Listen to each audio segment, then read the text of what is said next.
Welcome everybody to Apex Racing TV's coverage of the second points race in the American Endurance Racing iRacing Championship. We're back here at Watkins Glen after a week's break, and we're getting set for another 90-minute race in a vast array of cars. In the commentary box, just as we were 2 weeks ago, a fortnight ago, is me, Adam Bath, John Calessa, and Marco Barbanero is going to be bringing you all the cameras. And John, welcome. 2 weeks have passed since the first points race, and in that race we saw an absolute thriller, really, with a late race, last lap, last corner lead change to decide the victory there. So hopefully we're looking forward to more of the same here tonight. Yeah, that was a great race last week. I hope we get something that close this week again. And looking at the cars that we've got on display again, John, give us a run through of what we've got on display for us today in the Watkins Glen points race that we've got coming up. I'm sorry, guys. I'm not sure if I'm seeing the same thing you're seeing. I don't know if I'm getting the right feed. Just looking here at KL Engelich, the Porsche just going through the first few corners now. I wonder if you might need to press slave mode on the live timing, John. Maybe, not too sure, but yeah, currently qualifying session going on at the moment. It's a 30-minute open session where the drivers get to set their lap times, and then after that it will be a 90-minute points race. Some of the times you can see at the bottom of your screen, timing screen on there now, and you can see the GT4s are currently leading the way here, just as this guy here is. KL Engelich 159.59 is his best time.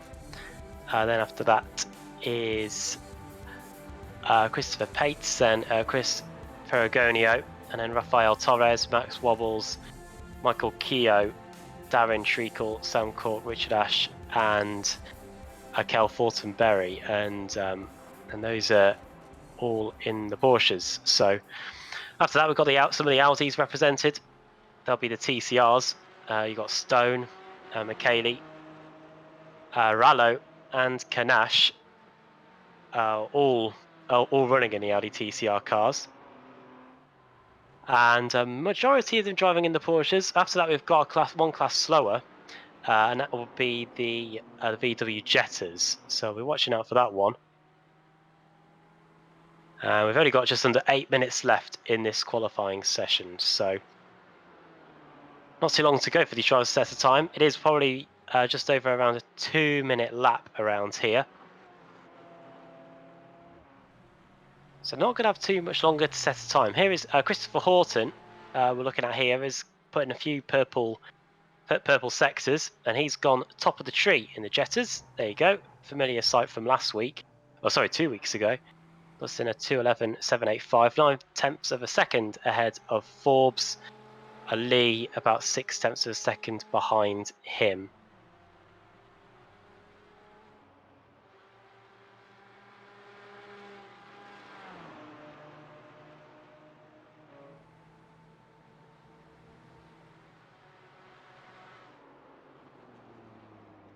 Yeah, we touched at the beginning of the show about the exciting finish to the end of the first points race 2 weeks ago.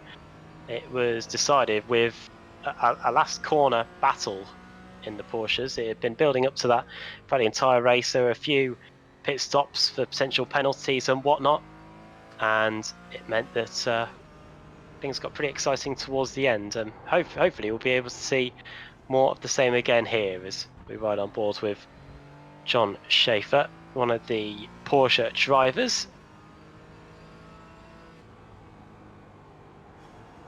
And yeah, pit stops could be something we will have to watch out for, as here he comes through the final corner.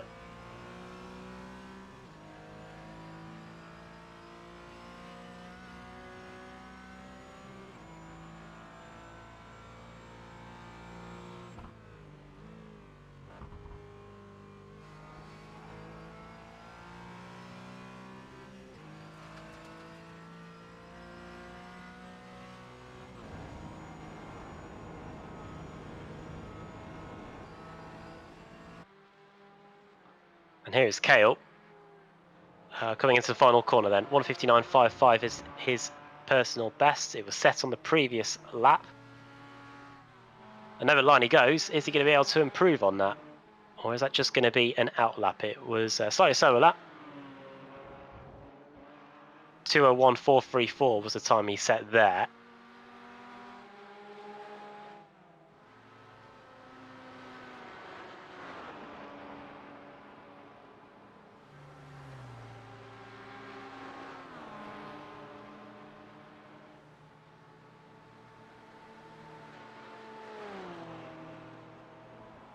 Look at that, Max Wobbles just goes into P2, 1:59.597. So just 400ths of a second away. And that is going to be a good omen for us once the race gets going. Everybody running very close together indeed. Ferragonio in third place, just a tenth of a second away from the pole position time, and then Pates 0.2 of a second behind. And then Torres, Keogh, Treacle, Cork, Ash and Fortenberry completing the top 10 once again there. Stone and McKaylee now just a couple of hundredths of a second apart in the two Audi TCR cars. And it looks like they're coming back out to set their final runs as well. Looking here at Michael Keogh, very flashy livery there, at least than what I'm seeing anyway. The 37 car in the Porsche GT4, who we're currently looking at here. Personal best is a 2:73.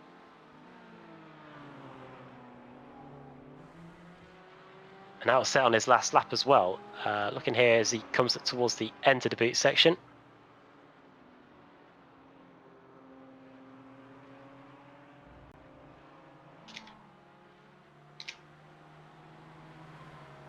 But I know, John, I know you may be having a few issues, but one thing that will be massively important today, as we're seeing in the qualifying session here, is the traffic, and we saw that work to some people's advantage in the first points race a couple of weeks ago, and even here in qualifying, they're going to have to negotiate that because they're trying to get the cleanest lap they can to get the best possible starting spot on the grid. Yeah, you're gonna need me to get a minute. I'm trying to get this stuff running. No worries. Okay. While I leave you to that, yeah, we've got just over 3 minutes to go in the qualifying session here, and times are exceptionally close. Look at this. We've got this. You'd almost expect this to be a race session with what's going on here. This is Michael Keogh picking his way through the pack. This is our first glimpse here of the TCR cars. This is Gregory McKaylee. There's Justin Stone as well, who is currently on pole position in the Audi TCR class. Front-wheel drive cars. I believe when we were doing this first points race, this was before the 24 hours of the Nürburgring. So I'll tell you what, I've got a bit of experience in these Audis since then. Me and a colleague of mine at Apex Racing TV took an Audi TCR car for the Nürburgring 24 hours. We won our class as well on that occasion. We were racing against similar cars really. The GT4s were in that race. Don't think the VW Jettas were, but we were racing against GT4s and our fellow competitors in the Audi TCR class. Managed to come back from a blown engine to end up class victors there, so that went very well. I'm sure the drivers here will be hoping for similar success in the 90 minutes that lie ahead. Just 90 seconds to go in the qualifying session now, so anybody that's on an outlap will have to start it pretty sharpish if they want to get back over the line. Here comes Justin Stone. A few green boxes, a few yellow boxes too. And it looks like he's not been able to improve a 2:06.4. One thing that is quite interesting is that the Audi and the Porsche around here do set very similar times, just a couple of seconds between them, in fact. KL Engelich, our pole sitter in the Porsche class, does a 1:59.55. In comparison, as Rallo goes in there with a late lap, the top Audi of Rallo, who's just gone fastest in the Audi class, did a 2:01.59, so just 2 seconds apart. And as you can see from the timing tower as well, the Porsches and the Audis are pretty much interspersed, so they are quite different. One is rear-wheel drive, one's front-wheel drive. One's quite bigger than the other. And here is the Jetta, which is completely different from both of them altogether. pretty much a road-going car, this. Still very popular. As you can see here as we ride on board, as nearly running wide there was John Forbes. He's coming up to the timing line now. Currently second in the Jetters. Is he going to be able to reduce that 7/10 of a second between he and Horton? Doesn't look like it. Horton, who did a just look at myself to see what time he did. He did a 2-minute 11.57, 0.79, I should say. So in terms of time difference between them and the Audis, you're looking at best part of 10 seconds. Which in the grand scheme of things isn't totally too much, but after a few laps, we will be starting to get into the lap traffic. Here comes Justin Lee. Oh, I can't tell if that was intended or not. It was either a mistake or it was a failed attempt to get into the pit lane. Here comes Philip Moore, though. Checker flag is now out of the qualifying session. Over the line he goes. And the Porsche driver there does a 204.170, is in 21st place overall. That's just ahead of the likes of the Audis and the Porsches, as here is Justin Stone. He remains second. His final qualifying lap, 202.025, which is slightly slower than Rallo in the Audi, who did a 201.06. Looking here at the Jetters completing their quali laps. Here's Ailment, David Ailment, over the line here to do a 2:14.820. That's 3 seconds away from the fastest time in the Jetters. Now here comes the Porsche of Max Wobbles. He's only 0.04 of a second away from Engelage, but he is heading straight back to the pits, so not going to be able to improve his time there. John Forbes, though, he is a man on a hot lap. Purple sector, green sector, yellow sector through his latest flying lap. Was he able to improve on the lap? We'll have to wait and see. 2 minutes, 0.424, new personal best from Treacle, which means he's in 6th place. See the speed the Jetters have coming off the final corner. Now, Watkins Glen, it is a full pace lap around here, so drivers will be able to get the tyres and brakes up to temperature as best they can. Over the line here comes Steve Johnson, Mazda MX-5 driver. Didn't mention that those classes were running as well today. So we've got 4 classes to watch out for. We've got the Porsches, the Audis, the VWs, and the Mazdas. Looking at the entry list, we've got the best part of 50 cars registered for this one.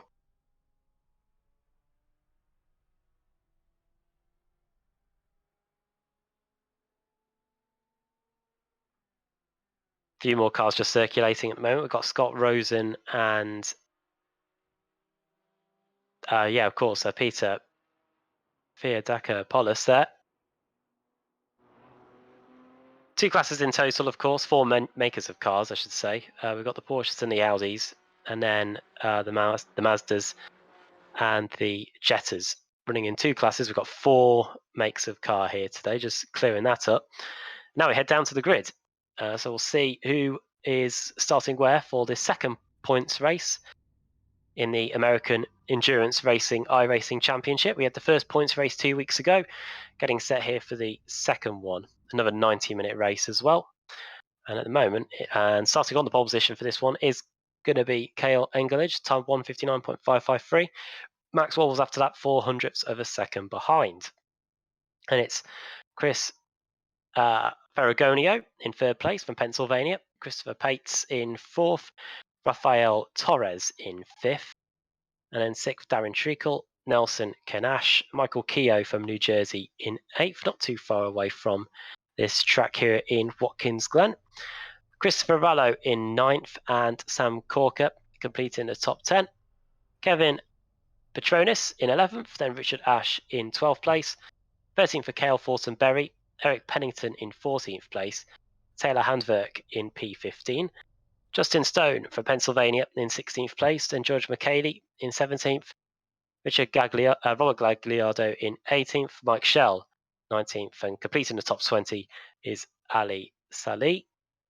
Then it's Peter in 21st, Peter Biadarakopoulos.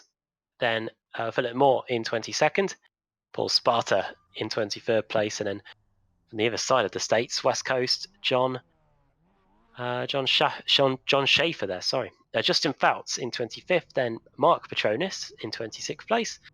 27th for Alan Ferragonio, Scott Rosen in 29th and in 28th place, and 29th for Peter Bank.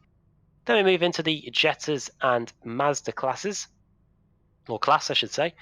Christopher Horton, John Forbes, Justin Lee there in 32nd, David Ailment in 33rd, Tim Potter, then Stephen Brown, Eugene McMurray in 36th place, 37th for Freddie Sunkow, Jacob Katzenelson in 38th, then Peter Roch, Chris Hebert in 40th position, and then outside the top 40 we've got the likes of Stephen Johnson, Jeff Pritchard, Thomas Lee, Cameron Ryder, William Kennard, Nathan Ryder, and then Chandler Lunny, Mackenzie Kaufman in 48th place, assigned towards the rear. The last car that did set a time in the session, John Wood, Chris Faust in 50th place, and starting at the back, hopefully starting at the back, in the number 2 car from Pennsylvania, it's going to be Vin Chow.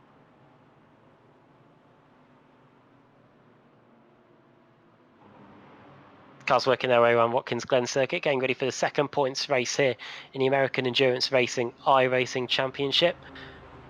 Out above here with John Colessa and Marco Barbanera on the cameras.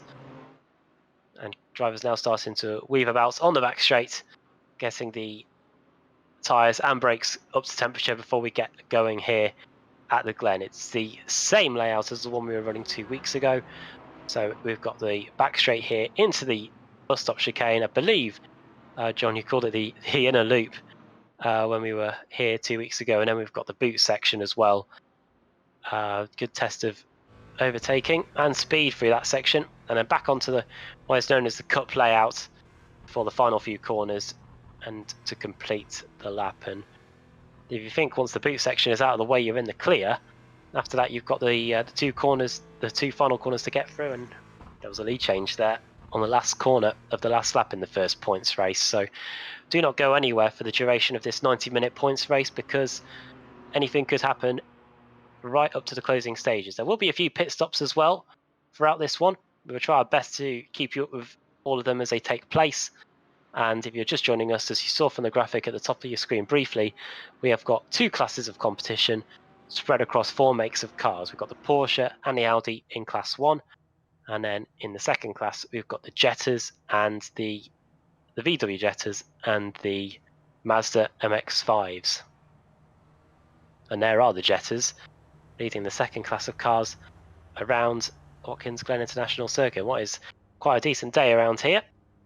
I'm running on board with our pole sitter in that class, in Christopher Horton. Looking behind him at the field, this is under his control. Back with the first class then, the overall class, where the overall positions will be kept. KL Engelage is going to be back in control of the fields once the safety car comes into the pits, and then will be turns loose for 90 minutes of action here at Watkins Glen International. Glad you can join us for this one on a Monday night here.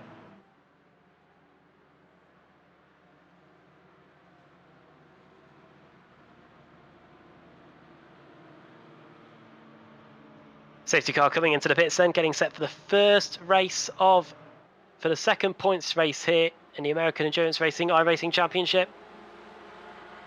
And the green lights are on and we are underway, and it's going to be KL Engelage that's going to lead us into the first corner. Looking at the leader, and there's already changes going on for second place. They're 3 wide into the first corner, but somehow they all managed to come out without incident. Looking here at Chris Ferragonio, he has got an Audi right behind him. Nelson Canache, the highest of the Audi cars as we go up through the S's for the first time. Watch out for Rallo. It looks like the front wheel drive cars have got some a decent getaway here. And so too is Treacle, who's trying to get back past Rallo going into the going into the inner loop. Looking here at the Jetters, who have just got their race underway. And into the first corner, it's going to be Christopher Horton that leads Forbes from Lee, Potter, Ailment, and McMurray after that.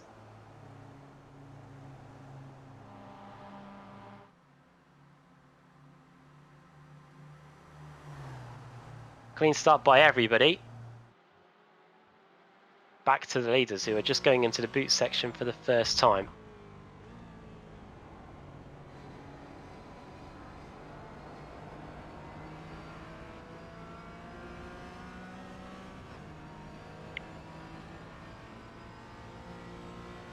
Riding on board with Rafael Torres, one of the big movers in the first few corners, 2 places gained. Oof, a few wheels into the dirt there in the early going. These drivers are pushing right from the offset here. Don't forget, 90 minutes. Wobbles remains right where he started, so too Engelage, but yeah, Torres up 2 places. Christopher Pates up, Nunny's right where he started. And here comes Torres for second place. He does get it, in fact. Problems for Steve Brown early on. He is back in the pit lane. So early issues for him there. But over the line, first up in the books then, it's Engelage that leads. Torres second, Wobbles third. Or should that be Wobbles up to second place? Torres remains on the inside line. Max is trying all he can to try and get that second place back. It looks like there's no way around in the early going. Up through the S as we go then. First opportunity to see if we can get some sort of slipstream down here. The Porsche GT4 cars aren't the best really in the slipstream. And now here comes Christopher Pates out of nowhere. Is he going to be up the inside into the bus stop chicane? He's late on the brakes, but no way through there. Fantastic scrap in the early going, but this is music to KL Engelage's ears. He's managed to already pull a 1.4 second lead.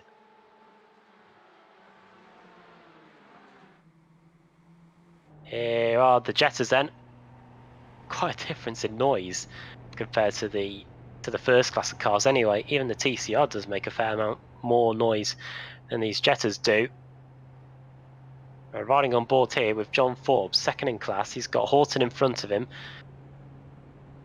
And he's gradually gaining in the slipstream.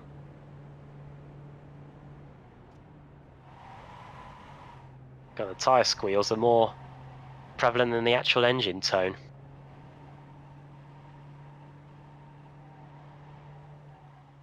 Taking a fair bit of curb as well. As we go through the long carousel, the right-hander, 180 degrees pretty much. And a change for, well, positions just outside the top 10 in class. This is Gagliardo, this is Cale Fortenberry, and it's Ali Sally. 5 places gained for Ali, 1 place lost in the early going for Cale Fortenberry, and then Robert Gagliardo, 5 places from the start of the race. So a good start from those guys. Here's the fight for second place again. We'll make that the fight for 4th, because this is where Ferragonio and Pate start having a scrap. And they're already starting to come into lap traffic here. The Mazda MX-5s, their lap times are the best part of 3 minutes. So it's quite a long lap for those guys. And already the Porsches are going to have to start worrying about them. The lights will most certainly be flashing. As 2 laps are in the books now. And Engelage is already escaping to a pretty big lead here. 0.3 of a second after him back to Torres. Then it's 0.75 of a second to Max. Then it's just 1/4 of a second away from Christopher. And here we are riding on board with the 5th place man in Chris Ferragonio. Down into the boot section for the 3rd time of asking. Just trying to see whereabouts he can get the move done. You can see how close it is for second place. Torres and Max there. Very close indeed.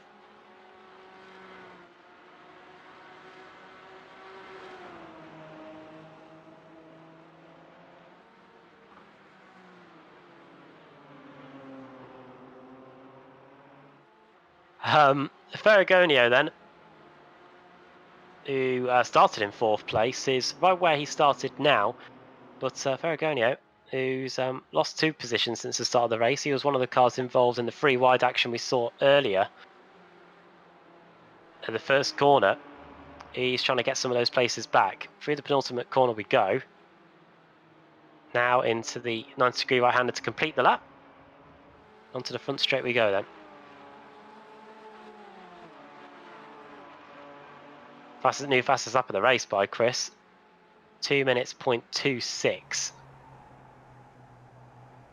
Back with the Jetters, who are just over 10 seconds a lap slower than the GT4s. So it'll take them a couple of laps to get towards them. Obviously, if you're lapping a minute quicker a lap than the Mazdas, then you are going to be right on the back of them after 3 laps, as they were on the previous tour. And the Jetters, 2 weeks ago when we were doing the first points race, that was another scrap that went down right to the closing stages of the race. Same for the GT4s. That got there was a battle there in the closing stages too, right down to the final lap. Did we not know who the official winner was going to be? I wonder if the drivers here will have their pit stops sorted out for this one. Forbes through the final corner. It's quite challenging in a Jetta really, because obviously they don't have too much speed, so you could almost take them flat out. And here's another fight in the Jettas too. It's a inter-class rivalry, is it? Or are they just putting a lap on the Mazda? I think that might just be the case, you know. We've got, it is Lee, Sunkal, and Lee as well. Thomas Lee, who we're running on board with here. In fact, he is a Mazda. Sorry, Thomas. Then it's Freddie Sunkal, and then it's Justin Lee. So right now we've got a Sunkal sandwich here. And that's going to be something to watch out for throughout the entire race. The Jettas and the Mazdas going at it together. Riding on board here with the fight of the race so far, really. This is Pates versus Ferragonio. You could see on board there, in the wing mirror, how close Chris was. It's a battle of the Chris's, actually, because we've got Pates in 4th, Ferragonio in 5th, and Rallo in 6th. Chris is 4th, 5th, and 6th here. Through turn 1 we go then. Back up through the S's. It's only a quick part of the circuit here.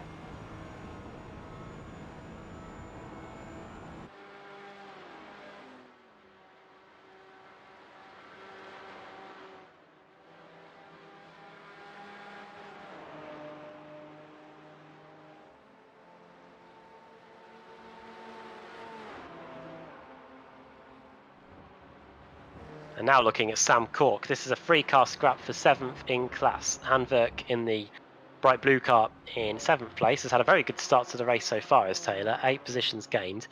Then it's Michael Keogh in 8th place and a 9th for Sam Cork, who has also gained a place since the start here. And hopefully this is a sign of things to come. We did see this in the first points race 2 weeks ago. And 2 weeks on, we are seeing it here. What happened in the first points race was everybody did start very close. Some of the pit stops started to happen. Drivers got off sync with one another because some were staying out for the duration and some weren't. But then towards the end of the race, once everybody had completed their fuel and tyres and whatnot, they were all back together again, and we had some very decent scraps by the time the checker flag was coming out. So and that looks like a mistake by Torres, and it looks like Wobbles might be getting that second place back here into the penultimate corner. Up the inside he goes. And that is Max Wobbles up into P2 after 5 laps back into P2. And it looks like he's heading straight for the pits, is Torres. And so too is Chris Ferragonio, both into the pit lane after 5 laps. New fastest lap of the race by Engelage. It looks like quite a few cars are taking this opportunity to come into the pits. This is something we saw happen 2 weeks ago. At the time we thought it may have been unscheduled stops, but this looks like something more familiar. And we've got Audis and Porsches alike all coming in to top up with fuel.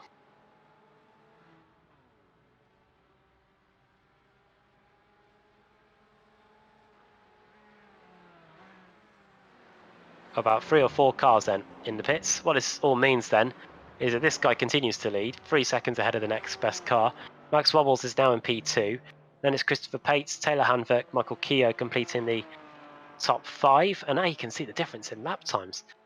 It was quite exceptional at the end of the first few laps how much Engelich was quicker than Wobbles, but of course Max had to get by Torres, and on the last lap he was only a tenth of a second slower, but there is a 3-second deficit for him to close.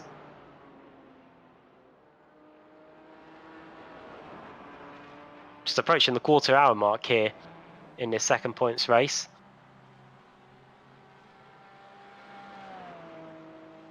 One-sixth distance, quickly approaching then.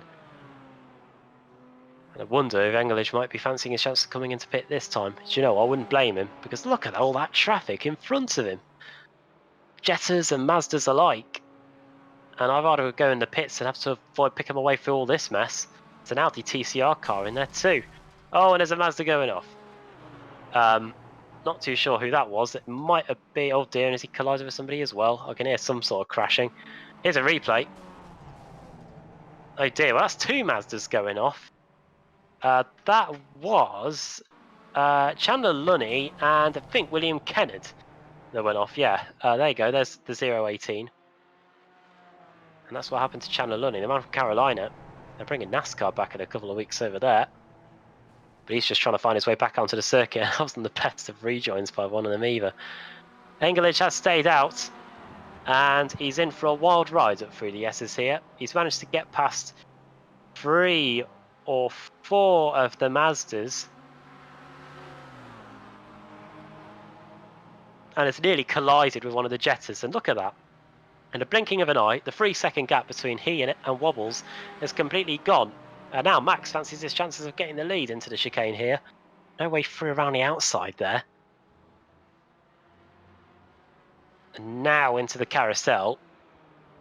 And onto the boot section again. This was where Max was very good in the first points race, but it's remarkable really, in these Porsches it's almost more difficult to keep up with the cars for this section of the circuit.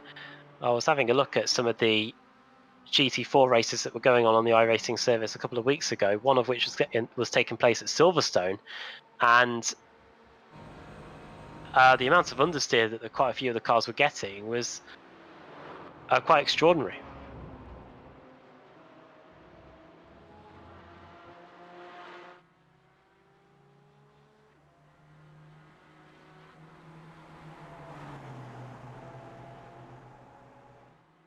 Is a class battle then.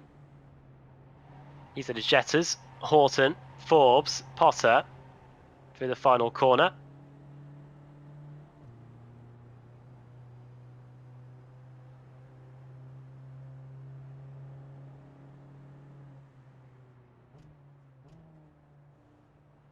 Fantastic scrap, yeah, we're looking at it now. Christopher Horton, Tim Potter and Justin Fouts.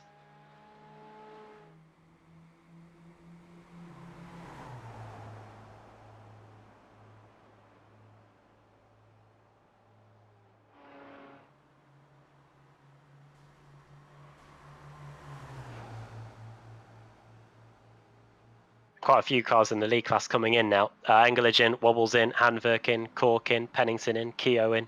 So too Gagliardo and Forson Berry.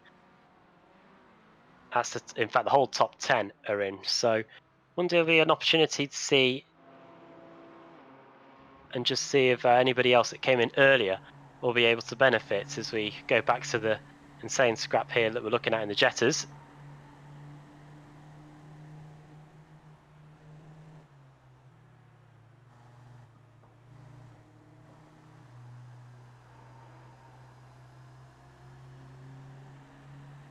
Give you here the boot lid of Potter, which is something that Christopher's been looking at for pretty much the duration of the race. Tyres screeching through the right-hander, and now back up over the top of the crest on the boot section. Watch out for some lap traffic. There you go. There goes 53 flying past us. That's just in Fouts. Of course, all these guys came in for their stops earlier on, so not too much of the race had gone by at that point, and it meant that the Jettas and maybe even some of the Mazdas were able to get by just on position.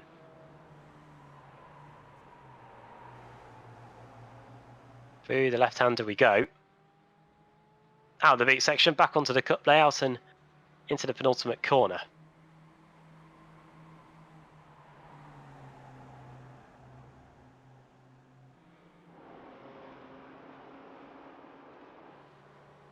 Oh, and that's a spin. That's Torres around, and his race has gone from... Since this is going to be an interesting J-turn or such. I'll tell you what, actually, that was good. That was good by him. He was right in the middle of the circuit and nearly got collected by everybody. We're going to look at a replay here. Looks like he maybe just caught the car in front. He surprised himself by the amount of time he gained on the car in front, and then had to spin the car to a quick recovery turn, which was done quite well, to be fair, and get back going again. But the pit stops have now cycled through, at least in the majority of the Porsches anyway, and it's Cale that continues to lead. Christopher Pates is in second. Then it's Chris Ferragonio up in third. Max Wobbles has lost 2 places since that pit stop window and is down to fourth. And then Sam Cork, Taylor Hamverk, Michael Keogh, Ali Salih, and the top 10 completed by Eric Pennington and Rafael Torres. So that's the state of play in the Porsches. Audis are continue to be led by Rallo, and then it's Kanash in second place in that manufacturer of cars. And here's a replay of something that's happened in the... Oh dear, this is a collision between the Jetta and the Mazda. That is Thomas Lee and the bright blue Jetta there of Justin Lee. Well, the two Lees come into blows. And back to live, and they're still right in the thick of the action.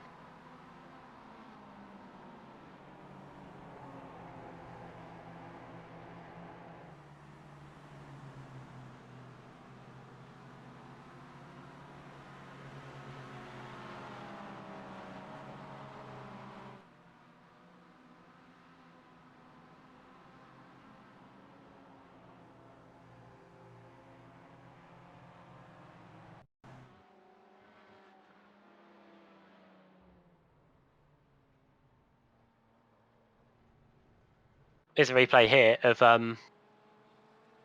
here we are looking live at Ali Salih, who's in 7th position in a battle with Michael Keogh here. Round the outside goes the 37 car. That's going to be a decent move if he can pull that off. Looks like he has. Just for the final section of the boot.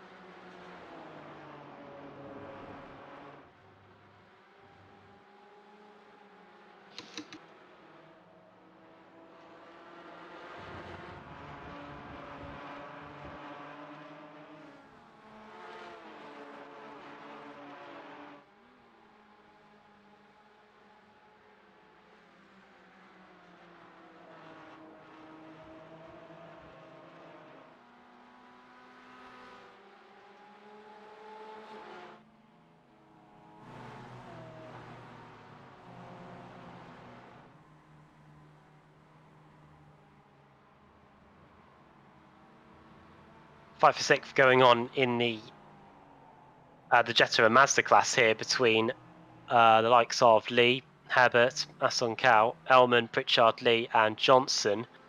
This is from 6th all the way down to 12th place in class. This is over 33rd, 34th, 35th and 36th place overall as 20 minutes are gone. And it is, well, I think the only word to describe it is pandemonium here at the moment, because there are different cars from different classes all over the place.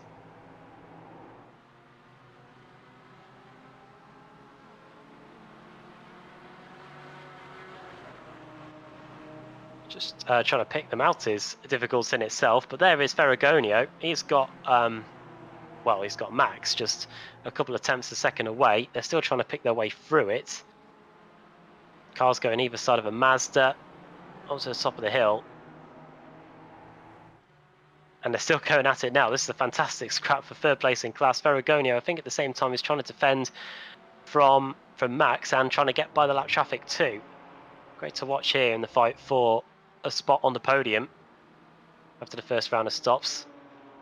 Now onto the front straight they go again, and this time they've still got a few jetters to get by, so this is going to be another intriguing lap for these two. And we did see in the first points race a couple of weeks ago just how much time is gained and lost around this circuit once you've got a bit of lap traffic to factor into the equation here. So continue to watch out for that over the next hour and 10 minutes or so.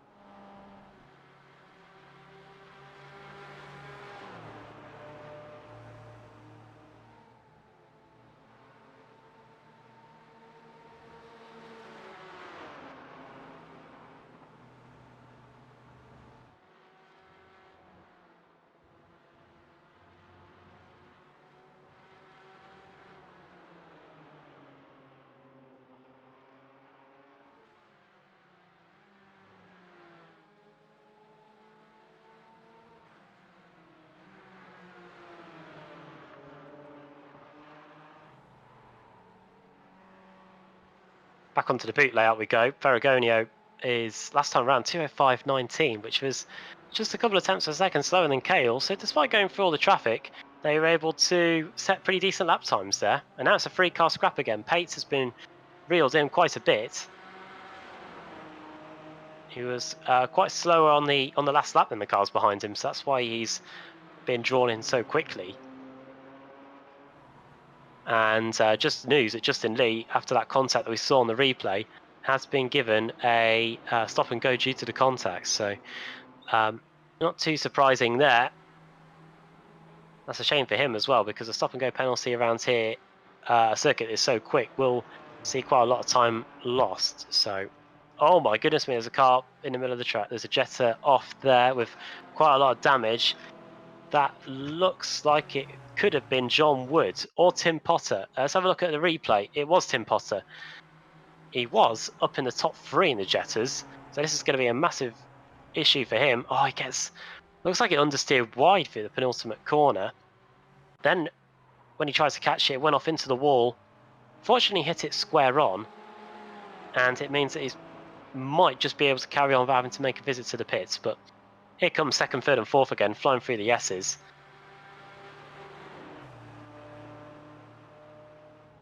And now it's Wobbles ahead of Pates and Ferragonio. Not too sure if you can see that at the moment, John, but yeah, decent scrap going on for the runners-up spot at the moment.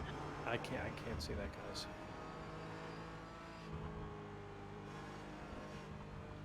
See if we can get that resolved.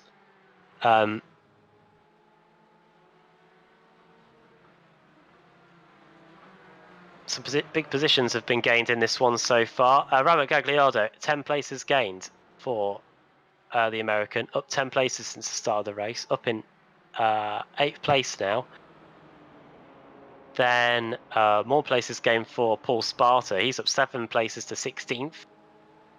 Most positions are gained in the Jettas and the Mazda classes. We've got the likes of 10 places gained for Eugene McMurray, 15 places for Thomas Lee, 11 for Chris Hebert, 10 places gained for Jeff Pritchard.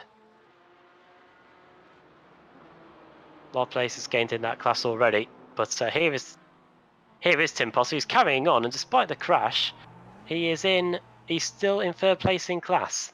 The Jesters haven't had to make a pit stop either yet, so he might be able to factor in some potential optional repairs with a pit stop. In iRacing, if you pick up quite a lot of damage, when you come in, you're either given required repairs or optional repairs. If they're required, you have to stay there and wait for your pit crew to fix them. Can take any amount of time. And if they're optional, you can take them, but most of the time it's probably better if you do. But it looks like he's only missed a bit of the front bonnet, so should be able to carry on regardless. Up the hill we go then. Wobbles, followed by Pates, followed by Ferragonio.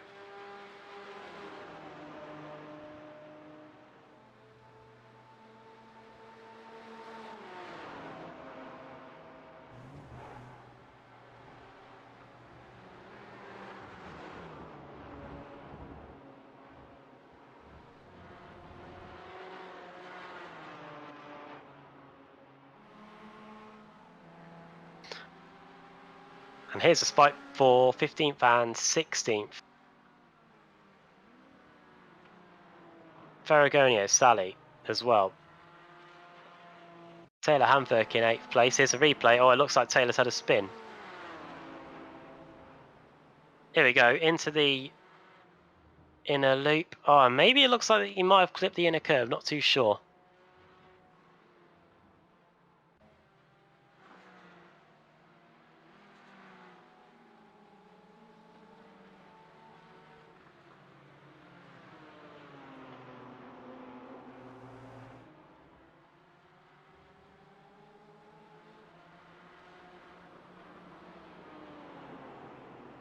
Up the inside goes Ferragonio. Decent move up the inside.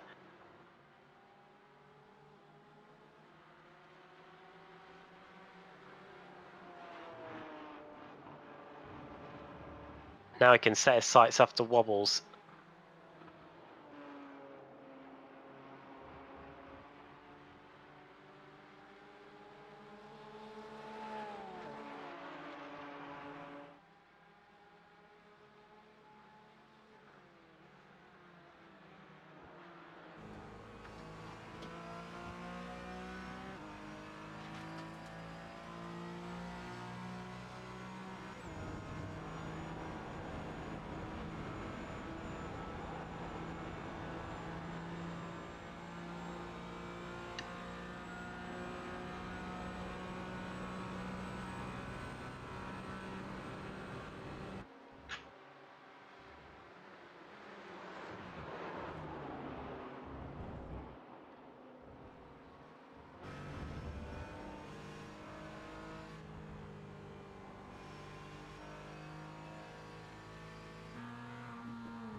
Just approaching half an hour then in the second points race here in the American Endurance Racing iRacing Championship.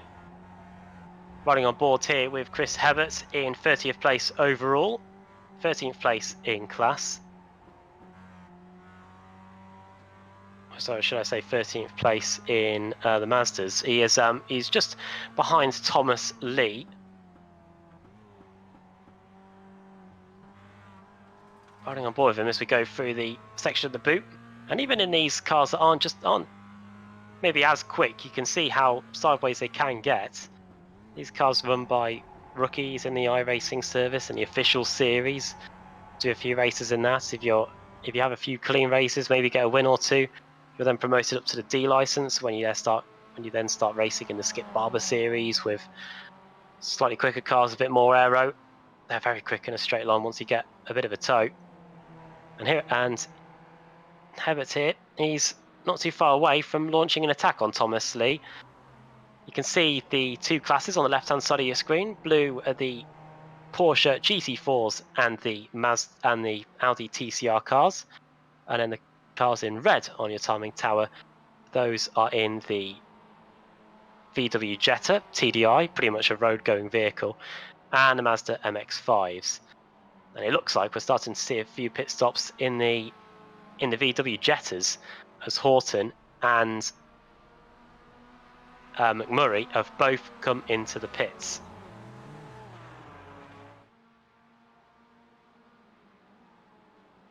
A few more following them in too. Johnson and Moore all following into the pits. Johnson, Pritchard, Faust as well. Mazda MX-5 is also coming in, running on board with Faust. You can see just how much they get jacked up when they come in.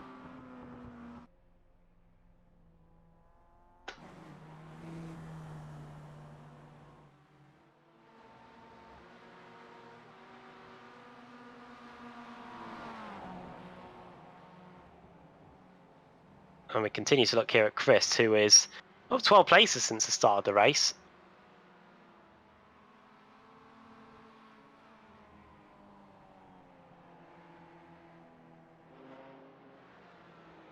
And here is Treacle, running on board with Darren Treacle here, 11th place. We've got the speedo up in the bottom right. And we can go for a lap here around Watkins Glen International to see what kind of speeds we can get up to here. We've got the Audi in front of us. That is the 99 of Christopher Rallo, who is the leader in the Audi TCRs. Well, it's the top Audi anyway. Of course, the Porsches and the Audis running in the same class. Oh, line we go then, reaching up to 139 miles an hour before we get on the brakes into the first corner. Be interesting to see if the Porsche can pick up the slipstream off the Audi in front of us. Up through the S's then.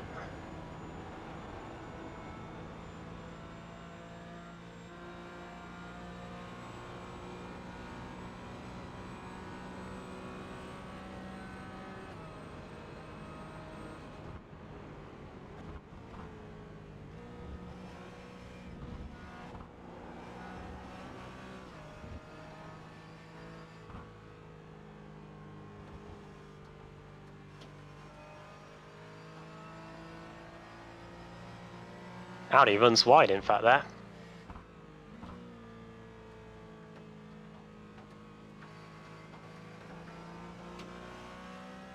Now up to the top of the boot section.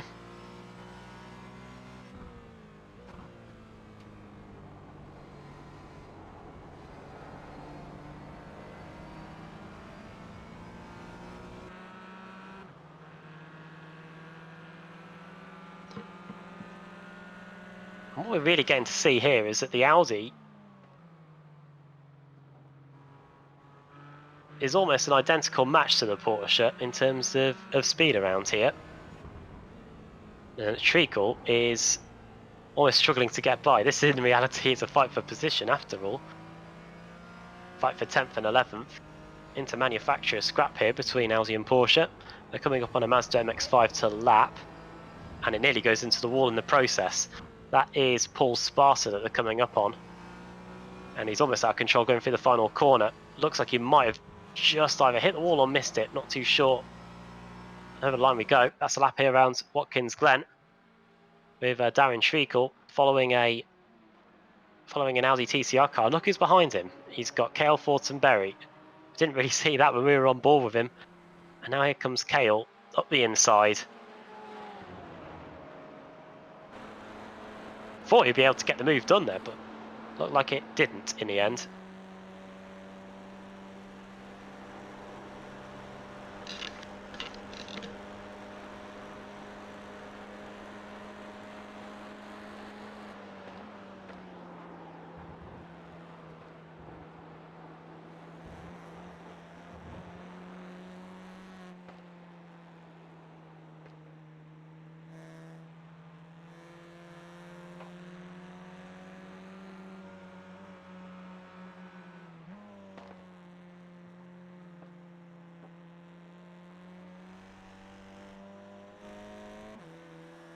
Running on board then, this time from the rear of Christopher Rallo, so we do get a decent hit.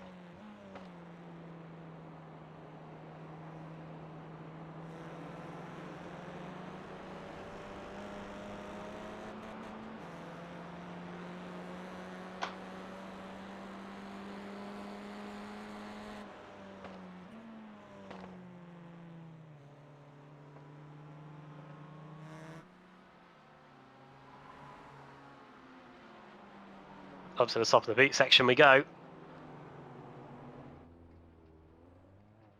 Oh, and off. Off is Thomas Lee. So problems for both Lees going on in this one. We saw a stop and go penalty earlier on.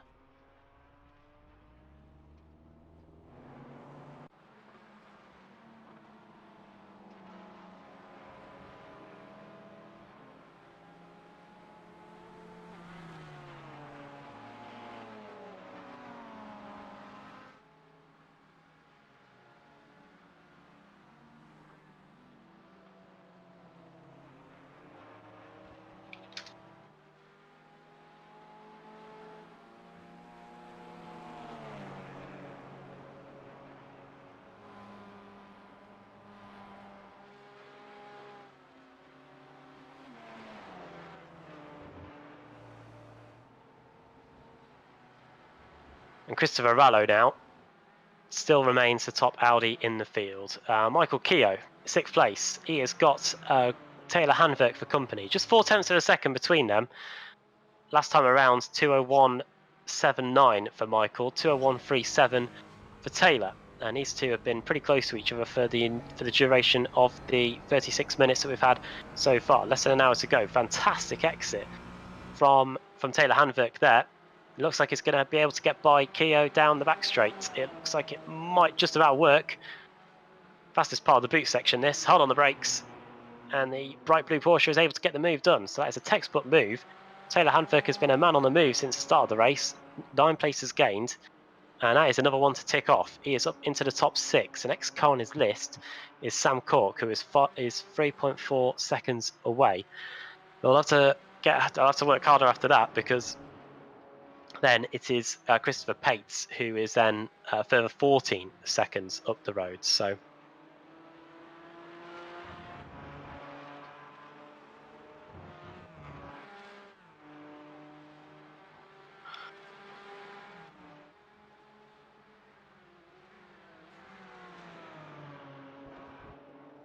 yeah, looking back up the inside there into the first corner.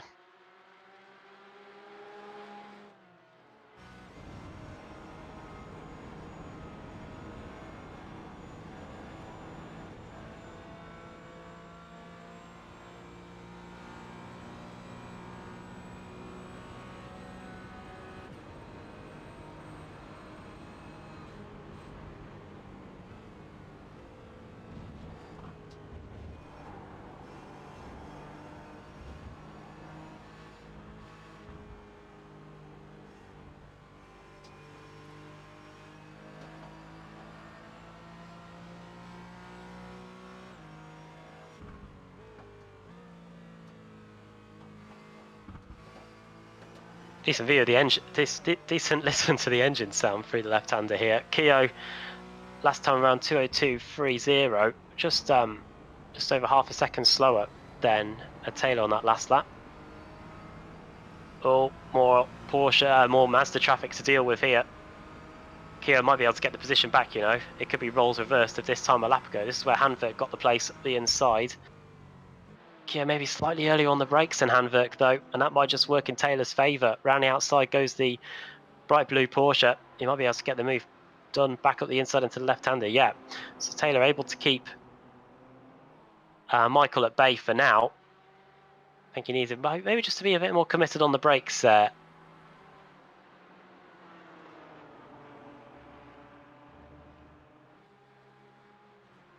And the Jetta in front of them is not going to help too much either. That's the 46 car. There is a stop and go penalty, another one. This time for car 214, stop and go for avoidable contact. That is, looking at my time screen, that is Mike Shell. And Shell's just come into the pits now. So those two in the pits. Looking here at 24th and 23rd place overall. This is John Forbes and Christopher Horton. They are fighting it out for the lead in the Audi TCR, in the VW Jetta category and the Mazda category too. They're leading the class, and even though they've both made a visit to the pits, they are separated by just 0.3 of a second on the circuit. Watch out for the Porsche guys. They've got currently coming up behind them one of the quicker Porsches, and while they're going too wide through the carousel, that's not going to help matters up for the Porsche though. It's going to make it 3 wide. Through he goes. The Jetta still continues to go at it. Forbes it is now that leads the class. Bright 57 car there, bright green. 6 places gained for him so far in this one. And after that is Christopher Horton in 26th place, looking up the inside into the right-hander. This corner is a nightmare in front-wheel drive cars, so it'll be tough for the Jettas and for the Audi TCRs in this one. And then we power back over the top of the hill. These Audis, they are road-going cars, so they don't have the most torque in the world. Here come the battling Hanvik and Keogh. And it looks like Michael's got back ahead of Taylor just from that gearbox shot. He has. So Michael Keogh back up into 5th place. And Taylor Hanvik demoted back down to 6th position.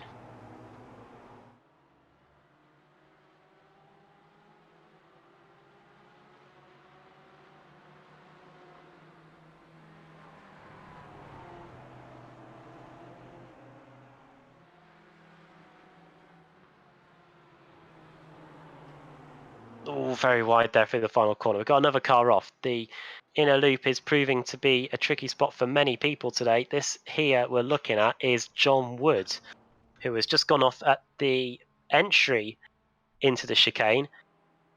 Not too much runoff area there at all, so if you do go off there, you are going to end up hitting something quite quickly. As we go back to live pictures, here is Nelson, who is currently the second highest Audi in the field. Off. Oh no, it's Rafael Torres again. Things just go from bad to worse for him. He had a spin on the boot section of the circuit, and now he's spun at turn 1. And looks like he's picked up a bit of damage this time. Looks like he might have been on his own as well. Oh, he clipped too much of the inside curb, and then he nearly saved it as well. Quick bit of oversteer, but then after that, he wasn't able to rescue it, and off he goes into the tyre barrier. This fight just shows no signs of abating, does it? Handwerk P5, Keo P6. Good exit there out of the first part of the boot layout.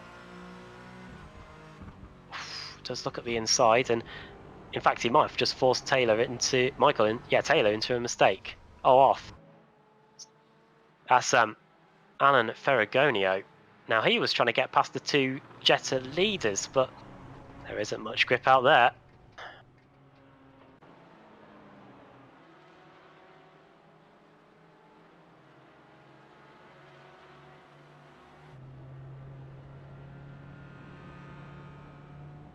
Just say to people that, to the viewers, massive apologies that we haven't been able to hear too much from John during this one. Issues with the overlay. We've been trying to resolve it throughout the whole broadcast. Well, actually, I might have fixed it. So let's see if I actually did. Well, I'll tell you what, I might have set you up here. We're currently looking on board. Hope you are as well, with Christopher Horton. Yeah, I am. I think I may have done something to fix it. Wow. Okay. Well, if Marco cuts away from that, we'll see if we're seeing the same thing as well. Through past us is going to come one of the Porsche GT4s. And now we've cut back to the TV cameras. Is that what you're seeing now, John? I am seeing that. I don't know how I fixed it, but it appears I did. Well, I'm sure we'd have liked to have had that fixed sooner for you, but I must say I'm glad that I'm glad that we've got you. Yeah, if you are just joining us, we are joined in the commentary box by John Colessa, who is massively involved here in the American Endurance Championship, not just on the iRacing side of things, in the real life championships as well. And this is the second points race. And I know, John, we didn't really get to talk much at the start of the race, obviously, with all the issues going on. But this whole championship, it's more involved with real life racing, and it's become involved in iRacing since the current situation that's going on in the world at the moment. Yeah, absolutely. There's a whole bunch of AER racers racing in this. When I look down the grid, there's most of them are AER racers that race with us regularly. So it's nice to see them doing this. Definitely. And well, we've been put on a show in the last 2 weeks. We've had entries of 40 cars plus, approaching 50 really here, and the action's been brilliant. We had a fantastic scrap in the first points race that was settled by a late overtaking manoeuvre on the final lap of the race, and I wonder if we could see something similar here, because Anglage, even though he's 5 seconds ahead, we have seen in the first points race and so far in this one that the gaps can be shrunk very, very quickly, especially with the lap traffic. But here are the two drivers that we've been looking at for the past 10-15 minutes. These two have just been scrapping for pretty much since the start of the race. This is Taylor Handwerk and Michael Keogh. Do you know too much about these drivers, John? Or yeah, they both raced with us in the past. I know Taylor has been a driving coach and a driving instructor. I'm not sure what he's doing now besides iRacing, but yeah, they're both friends of AER. Oh, there we go. And well, they're in the top 10 at the moment and having a very good scrap here down the back straight into the inner loop. The quick right, left, and left. Oh, and that looks like that's Taylor off. Now, is he going to avoid the wall? Oh, wow. He grazes it, I think, but I think we might just be coming to replay. Oh, he clips the inside curb, it looks like. And I don't know, the curves are deceiving here at this circuit, John. I'd say they don't look too bad, but if you hit them, or like Taylor did there, then are going to go off into the gravel. Yeah, that bus stop is very fast, and it's tempting to take a lot of curb, but I guess you can take just a little bit too much of it. Yeah, I had to watch out for that. Um, I thought those kind of cars were built to handle that. Maybe the Aussies anyway, but the Porsches definitely didn't look too stable through that part of the circuit. And now we cut to a fight for the final spot on the podium. Looks like as we just hit the halfway point in this one that KL Engelich is back into the pits. I think this is for his second stop, so this is going to promote Max into the lead. And interesting to see that this is the second time they've come into the pits, John. It looks like they're maybe doing 2 short stints and then maybe stretching it to the end from here on in. But what we saw in the first points race is that it never seems to be going to plan for many of these drivers. They always seem to be coming in for maybe a late little stop for fuel. Yeah, it's hard to time that just right. You were talking a little earlier about the popularity. We had so many racers trying to get into the last race. We actually had to kind of remove a few people from the league to leave room for some new people to give it a try. I think when we move on to the next track, we're going to do something with qualifying to slim the field a little bit, because the demand and the interest has been much more than we had anticipated, which is a good thing. It's a good problem to have, but um, we got to make sure that the quality racing is good, and the people that want to get in can get in. Yeah, so with the 2 points races, is there a championship table that will be formed at the end of both of these ones that are coming up? Yeah, we are going to. Hawk Performance is going to give a set of real brake pads, not iRacing brake pads, but a set of real brake pads to the driver with the most combined points. So we're going to combine points for that. And then Summit Racing Equipment is giving gift certificates to the winners from last week and this week. I mean, the last race and this race. I guess in the American endurance racing real life series, a set of brake pads will be pretty valuable for whoever ends up winning them after the 2 points races. Yeah, I mean, Hawk Performance is a great partner of ours. They give out quite a few sets every one of our event weekends. There we go. Well, that's what's on offer here. These two, Pates and Ferragonio, both fighting out over second place as it stands. Of course, Kale English has been into the pits. He's come back out in 6th place, and looks like Pates has taken a quick break from that battle because he has now come into the pit lane too, making sure that the fuel and the tyres are set right as well. Don't want to be there for longer than necessarily want to. Running on board here with Kale, who has dominated proceedings so far, and he's now back in 6th place, but you'd expect him to be up and around the lead again by the time everybody else has made their second round of stops.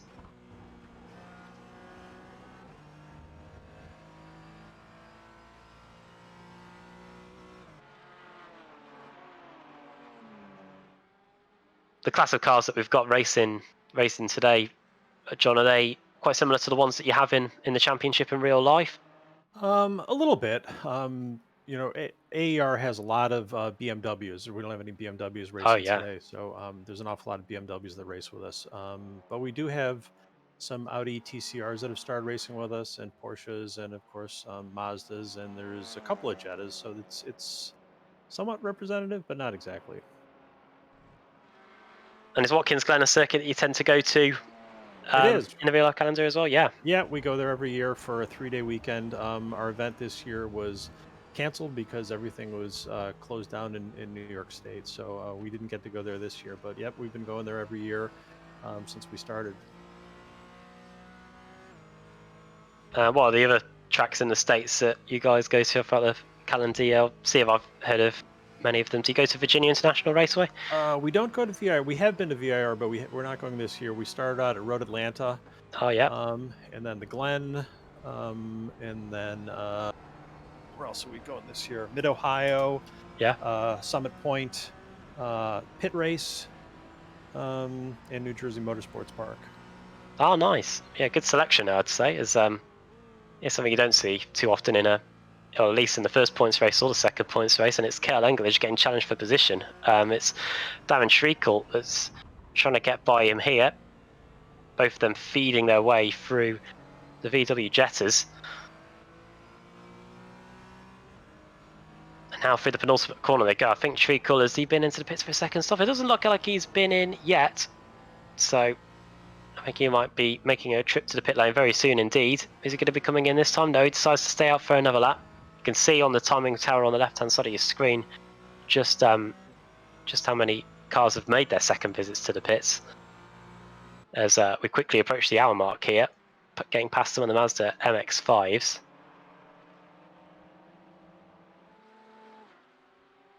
Big difference in times, let's not forget that. 2 minutes, the times on average getting set by the Porsches, 2-minute 1s, 2 minutes 2s for the Audis. Then the Jettas are doing 2:15s, 2:16s, and then the Mazdas lapping in the well, say the 2:30s. It looks like potentially by the looks of things.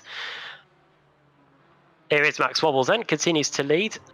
Max, who since he's taken the lead, has been putting in some very decent laps. He did a 59.6 on that last lap, which was just 1/10 of a second slower than his personal best. Max, a 999 car with the, well, it looks like the Canon sponsorship on his Porsche GT4 has been doing pretty well over the last few laps here, John. Is Max a driver that we might need to watch out for in the second half of this one? Oh, absolutely. Max won when we were at VIR with iRacing last time, and he's always right up there in the front.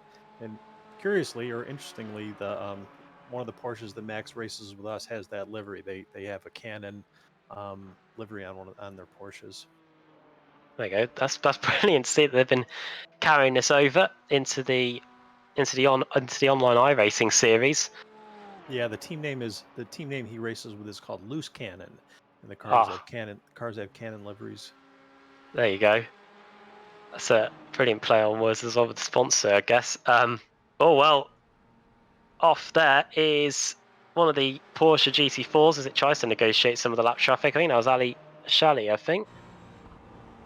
Sali, I should say. Dear me. For the man from Ohio. Going to the outside of the Mazda MX-5, going across the grass. Bit of grass trekking there. Unfortunately, not hitting the wall. A lot of damage to the front of that Porsche GT4 car. Sorry, John. Yeah, that's a place we don't like to see people trying to pass on the outside of there coming up onto the back straight. It's always a really bad place for faster cars to try to take slower cars. Yeah, it's tough because this part of the circuit's so narrow here, and then it does widen a little bit as you go over the tunnel, through the tunnel turn in a sense, and then onto the back straight here. It's just got to... Yeah, it's deceiving when you're coming up on a slower car through there. You think that they're going to stay down near the apex and let you go around them on the outside. So you're very tempted to go on the outside, and then they track out and they collect you. Well, yeah. Definitely been involved in that at some point, at least on my iRacing career anyway. And then of course you got trying to filter it all into the bus stop chicane as well. Which is where we've seen a few collisions happen and a few penalties dished out. That's for sure. Engelage is now trying to get past Treacle here up the inside. And he's not hanging about. So up the inside he goes, and Treacle has to give him a very wide berth there. As Kale now moves up into 6th place overall. He's still the highest driver that's made a second stop. So he doesn't have to worry about things too much, but it still shows that he's racing for every single position out there, John, and he's now got Treacle coming back at him here, so I think he might just be enjoying this as he's fighting his way through the traffic and the positions. Yeah, it's a great battle. It's nice to see them so close, so deep into the race. Definitely. Looking here at the fight for the Jetters. Now, this is something that's just not changed since the start of the race here. Forbes and Horton still going at it, and I think these two were at the front in our first points race, and tell you what, they've done a remarkable job so far to avoid contact with one another. Potter was with them earlier but picks up some damage. But these two, I don't think they're going to be separated at all between now and the checker flag, John. It's brilliant to see between these cars. They're pretty much just off the showroom, aren't they, with a few little extra things attached? Yeah, I don't know what these Jetta configuration is in these cars. I think there's definitely a roll cage in the back. Oh no, that's probably mandatory. Yeah. That's for sure. Just looking on this onboard shot, a few things probably don't look too too similar to what you see on a normal road car. Maybe just the engine ignition switch and all that you can see on the dashboard. But Yeah, well, those TDI Cup cars, there's a big debate about whatever happened to those and where they are, but they're kind of sought after, but nobody knows where they went. oh yeah, TDR turbo diesels were the big thing at the end of the the end of the noughties, I should say. Yeah, VW, I believe, owned Seat, and they were really putting out all their turbo diesels. Audi were winning Le Mans with their TDI cars, and I don't know whether it's the whole environmental issue or maybe that emissions scandal with VW, but yeah, turbo diesels are now a thing of the past here. But we're seeing them here, and you can hear the familiar rumble of them as well as Ferragonio's come into the pits, and we continue to watch this fight between Forbes and Horton. I did learn to drive in a diesel. I'll put that out there. Not a Ford Focus. I don't know if it's the I don't know if the maker's the same in America. I think it we did might be have a the f- yeah, we yeah did have a Ford Focus. I don't know if they ever had them in a diesel, and I don't know if it's the same yeah. one either. I think it. I don't know whether the Focus is the Fusion in it, but in the States I'm not too sure how it carries across. Or maybe it's the Fiesta in the UK that's the Fusion in the States. Anyway, digress here. Ferragonio back out onto the circuit after his stop. That's going to be interesting, actually, because that's his second stop. I wonder if he's going to be ahead of Kale. Might be, Yeah, 16-second stop, 47 seconds in the pit lane. Looks like Chris Ferragonio might have just leapfrogged Engelage there. That might just be the lap traffic playing its part, John, there, because Engelage, he had about a 5-second advantage, and now someone who was behind him has come in, made their second stop, and now they're ahead of him by about 6 seconds or so.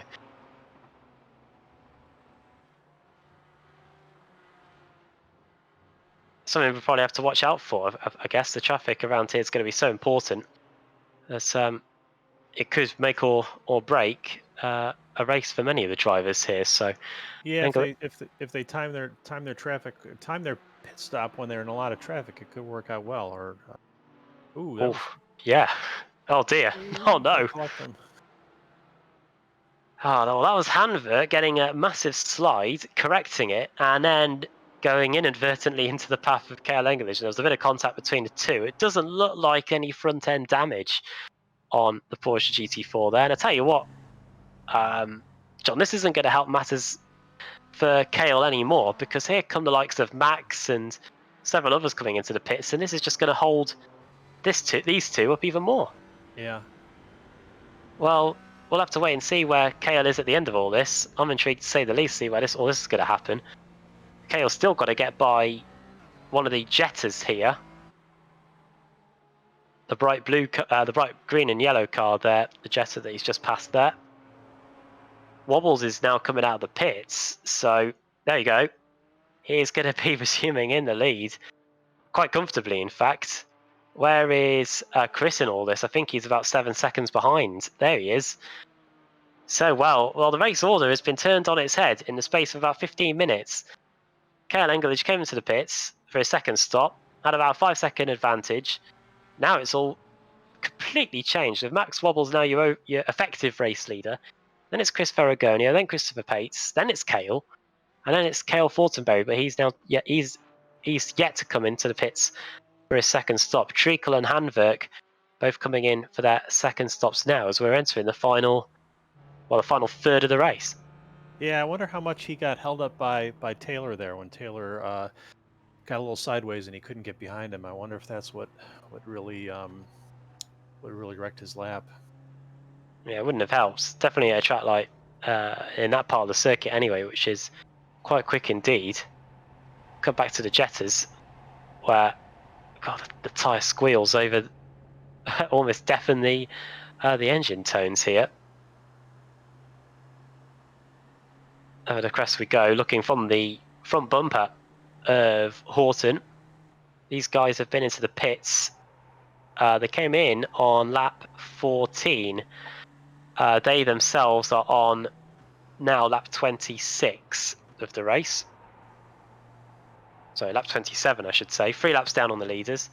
There goes That is Max just passing us there. That's the overall race leader, passing the second class leaders, and he's in quite a hurry as well. Max, I think, trying to pull up a bit of a lead. He's got a 6-second advantage. He's got a if I'm reading the timer screen right, anyway, he's got a 6-second advantage over Chris Ferragonio in second as Michael Keogh now comes into the pits, and Chris is only half a second ahead of Christopher Pates, it looks like, on the time screen as well. There you go. They just go flashing past the pit lane there into the first corner. So the fight for second place well and truly alive here. The two Chris's are having a good scrap here, John, but which Chris is going to come out on top? That's going to be the question. My money's on Chris. Yeah, exactly. Yeah, I think I might have stolen your joke there. I'm not too sure. I think you might have said that in the last points race. Anyway, onto the back straight we go as we swarm past the lead jetters. In fact, just the one remaining jetter, because Christopher Horton has come into the pits for his second stop, and that leaves John Forbes out there as the leading jetter. Fortenberry has also come in for his stop in the Porsches, which means now that I think the only car yet to come in for their second stop may just be Christopher Pates. Not too sure on that. My timing isn't often the most reliable, but those are the second stops out of the way, and here they are coming to lap the bright green jetter. That is Horton, I believe. Down to the back end section of the boot layout, where Pates hasn't really closed the gap too much, but one thing we have seen in the first points race, John, and in the second one as well, is that the Porsches don't really seem to gain too much in terms of a draft at all. They often have to. You often have to have a straight that's very, very long for them to get any benefit from the car in front. Yeah, I'm not sure why that is. It's something that we see not just in these GT4s, but I think in the GT3s as well.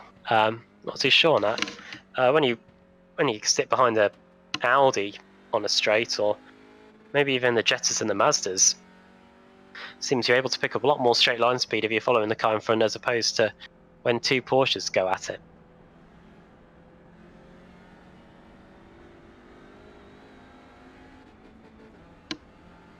Great run on the exit there by Christopher Rallo here. This is the Audi Porsche interclass battle that we saw earlier on. It's quite remarkable, really, that the rear wheel drive and the front wheel drive, you think there'd be quite a difference in speed between the two, but cars with quite a lot of contrast between them battling out on the track as we cut to the fight again between Chris and Christopher Ferragonio and Christopher Pates here. They are 6 seconds away from Max Wobbles, the race leader. That means nothing, really, because if Max gets involved in any lap traffic, that gap will start to come down massively. Kale Engelage, let's not forget, was leading by 6 seconds. Where is he now? He's in fourth. Having said that, his pit stop time was slightly longer than all the others. I wonder if he might just be maybe conserving some fuel potentially to make sure that he doesn't have to come into the pits again in the final 25 minutes. You can see from the pit lane times, he was in the pits for over a minute, as opposed to Wobbles, Ferragonio and Pates that were all in for the best part of 47, 50 seconds. Yeah, it's going to be interesting to see how much fuel he took on. In the real-life American Endurance Racing Series, John, are the races this kind of length, 90 minutes? Stints are 90 minutes. Our races are 8 or 9 hours. There you go. Wow. The E in endurance, the E in AER stands for endurance. Yeah, we do very long races. Well, I guess with the lights and the jetters and all that, when it comes to the fueling element of the race, it's not going to be anything like what you see in terms of proper GT3 style racing, where they have fuel flowing into the car at a massive amount every second. It's going to be, I guess, less technical than that. Yeah, and we by design, this series does that. We tried to remove the advantages that you could buy by having a big fancy fueling rig and things like that. So you can lose time in the pits, but you can't really gain time by fueling the car faster than anybody else. Oh, why is there like a minimum pit lane time or minimum pit stop Yeah, time? there's a minimum of 3 minutes that the cars have to be in the pits. So they can fuel it as fast as they want, but they still have to be there for 3 minutes, which it kind of evens those things out. Yeah, you see something similar in the Dubai 24 hours in January of every year. There's like a fueling station that everybody has to go to there for the GT4 cars, the touring cars there to fill up. Oh my goodness me! Oh my no, that's the two jetters going off into the wall, and oh no, this has got to cause a massive wreck. That's and that's some big hitters there. That is And they Handwerk. That yeah. Yeah, and they collected Tim Potter, who would have taken the lead from those guys. He was in third, and he could have just driven into the lead, but they collected him as well. That's the Audi leader as well. Well, I know he's not really a leader because it's in the same class as the Porsches, but that's Christopher Rallo Yeah, getting involved in it as well. Here comes poor Potter. yeah. Oh no, he done the hard bit, and then someone comes and throttles him from Yeah, behind. he thought it was his lucky day. The two leaders were taking him out, but then they took him out too. Well, here it is from out of the car. Potter avoids it, and then who comes flying into the back of him? It's the Audi, the TCR car that comes flying into the back of Rallo. Is Rallo going to see much? I don't think he's going to. Well, yeah. The VW that arrived in front of him there, Potter, he didn't see him until very late on. And what that has meant is that Forbes has had to retire back to the pit, so too has Potter. Horton's been able to carry on, and I think by the process of elimination, I think that will mean that he almost certainly will take the lead in the VW class. But I think that means that he might have a very quiet drive back to the end of the race, because if my timing screen's correct, I think he's 50 seconds ahead of the next VW, John. Yeah, Oh, looking at it again. Tell you what, he's lucky to escape without damage. yeah. Uh, Sometimes it's just lucky to be lucky. yeah, look at the draw. Just a bit. There it is. Oh, good things those VWs have roll cages. That's all I'm saying after seeing that car go flying. Poor John Forbes. Maybe if he'd come in for that earlier pit stop, hindsight's a wonderful thing, then he might not have been in that situation. Well then, Horton does now lead the VW Jetta and Mazda class. Here is who is going to assume second, Eugene McMurray. Last time I checked, 40 seconds away as KL Engelich goes by him there. Then in third place, I think it will be Chris Herbert, and then David Ellman, Freddie Asuncao, and Peter Roch as well. So that's the state of play then in the Jettas after that absolute mess at the S's. And I don't think anyone can say it was unavoidable. It looked like they got stuck together for the most part, I'd say, John. And I think on iRacing, if two cars do get stuck together like that, it's very difficult to get them separated. You're pretty much on a collision course from that point. Yeah, it seemed. Oh, I don't know. It seemed like uh, Cody Forbes may have just moved over a little bit on Horton, but Hmm. it's all right. Again, another very narrow part of the track. Yeah, we do have live stewards for this, and just as I say that, they're typing away on the Discord, and right on cue, Peter Horton slapped with a 30-second stop and go penalty, and that's just I, not a drive through the pits. That means he's got to get to his pit box, stop for 30 seconds, and go again. yeah, maybe I guess he was the one who moved over. Well, shows what we know in the commentary box, that's for sure. Oh yeah, stewards view that Peter Horton is the guilty party there. I guess in a sense,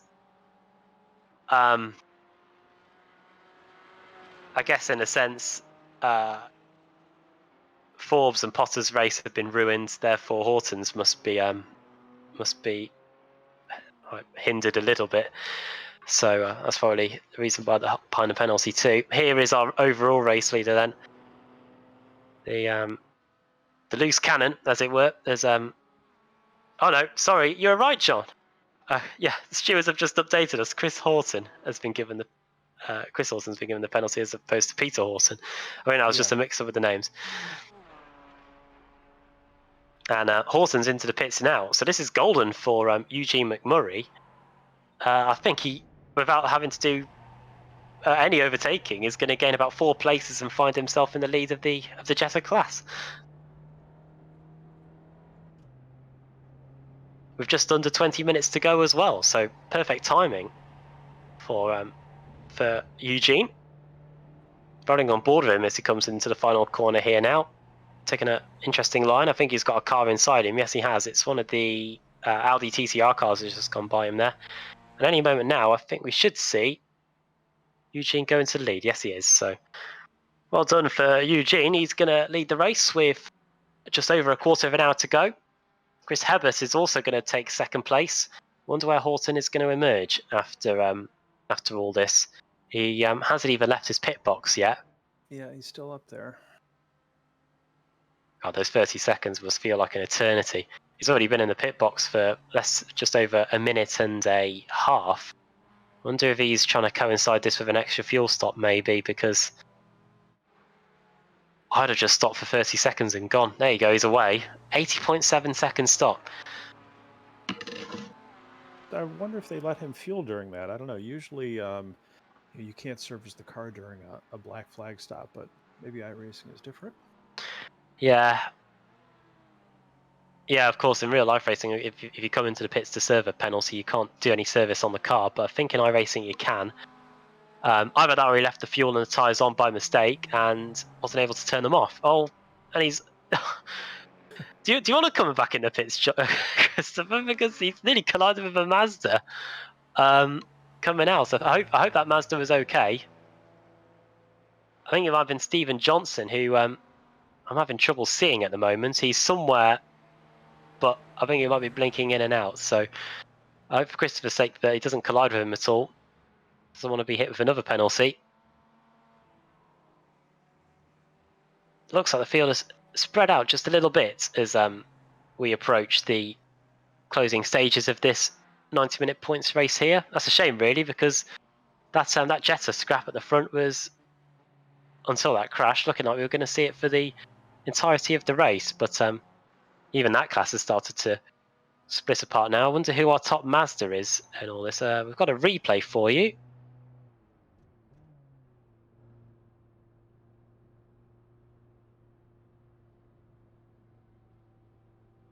Don't think it's something I can see, unfortunately, on the replay. Unfortunately, so don't know about you, John. I'm just seeing somebody's pit stop. Oh, I'm guessing we might.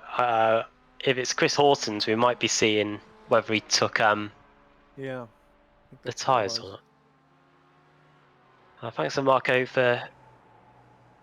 Oh, there we go. Well, he's got fresh. He's got a new set of boots. So with 15 minutes to go, he can charge his way through the field, and well, it's not totally out of the equation that the cars in front of him might need to come into the pits for a little bit extra fuel or whatnot.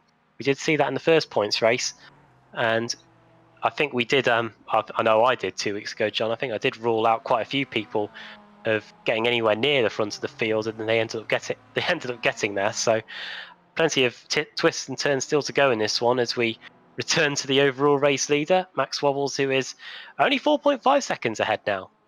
Pates was 1 second faster on that last lap.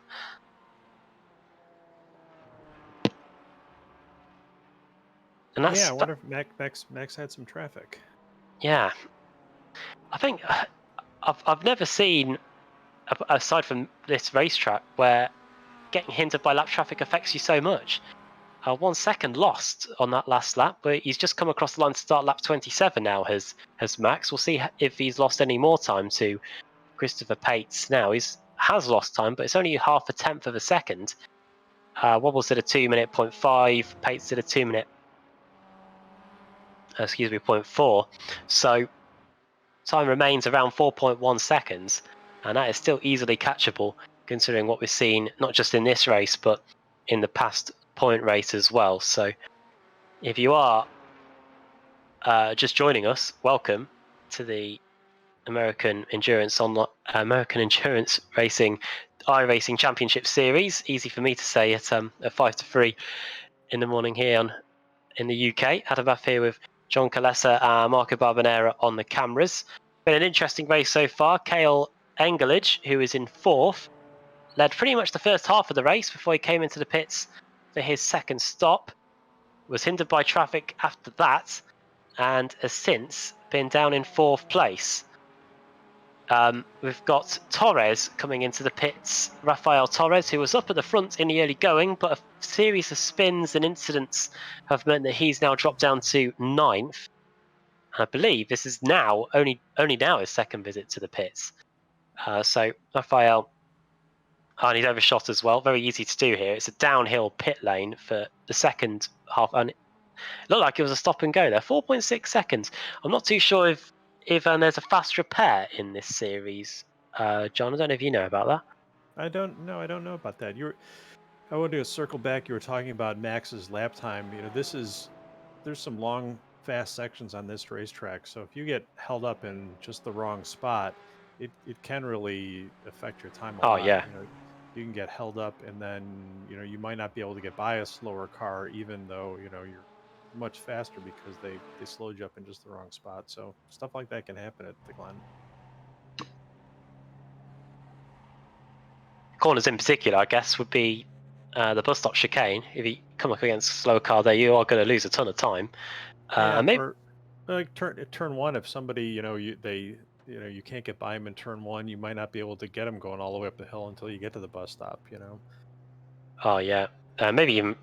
Well, I think we're just going over the whole circuit here, but the boot section too. If you come up against a group of 4 or 5 cars, and they're having their own battle on the straight, and they're coming out maybe 2 or 3 wide in places, then you're going to start to lose time there as well. So I think it's just a case of you'll lose time getting past those slower traffic, but you know that the cars behind you or in front of you will be suffering the same thing as well. As we have a fight here in the TCR category, sorry, in the Jetta category. This is over the final spot on the podium. This is between David Ailment and John Forbes, who are just a couple of tenths a second apart. Ailment here in the bright purple VW, Forbes in the bright green, who was fighting for the class lead until he came in for his stop, and well, in hindsight, managed to avoid the big mess at the first corner. And Forbes has made a second stop, John. So once the likes of McMurray and Hebert come into the pits, I think John Forbes should find himself leading the class. Yeah, it could be quite a bit of a shakeup in that class. Oh, Max is still holding on to 5.5 seconds in first, so it doesn't seem like maybe that one lap was an anomaly.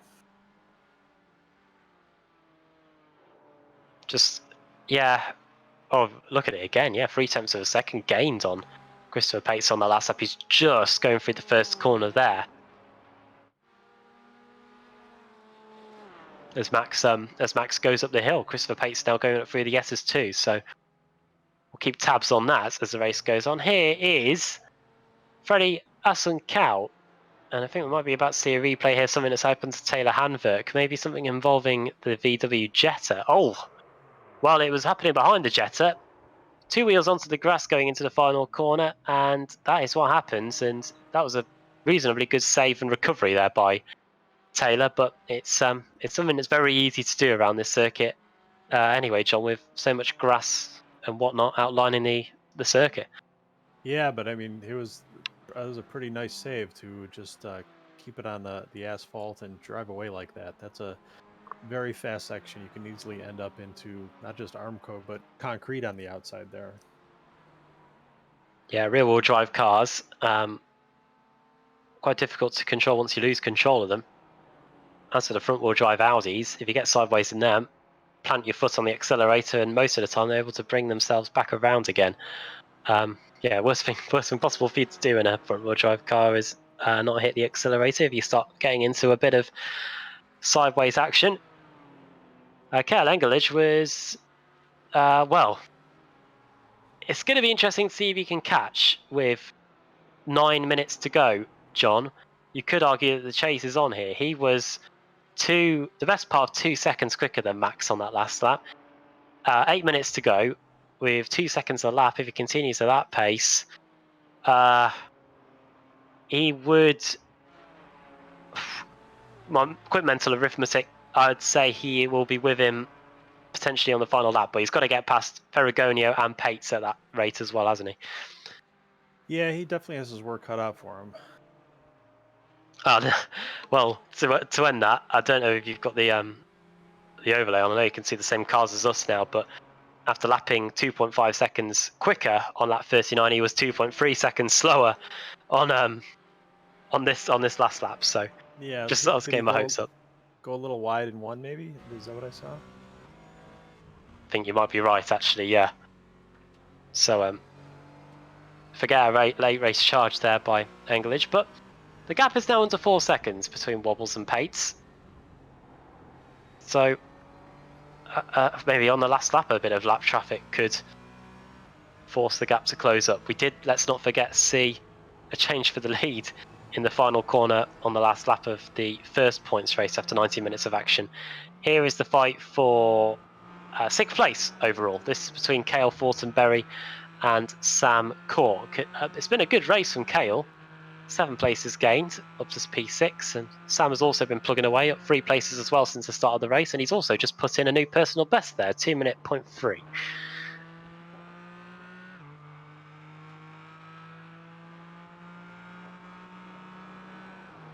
Up we go. Oh, there's a car they're trying to get by. There's the Mazda. That's definitely slowed up Cale there. And now here comes Sam, but they're coming up on our slower Jetta. You go, careful. That's the advantage of us being up here, John. We knew that car was coming. For poor Sam in particular, he did not know that Jetta was there until right at the very last moment, in his blind spot completely. And he did talk about that back straight as well. All the slower traffic having to filter to the outside and can lead to a few issues. Change for the lead. Well, I did say that 3 seconds was nothing, and Christopher Pates has now taken the lead with 6 minutes to go. I'm not sure what's happened to Max Wobbles to cause him to lose 4 seconds in the space of half a lap, but your eyes do not deceive you. Christopher Pates is in the lead for the first time today. He leads with just over 5 minutes to go, and now we've got a fight for the win on our hands now, John, as Max Wobbles tries to reassert his position at the front of the field.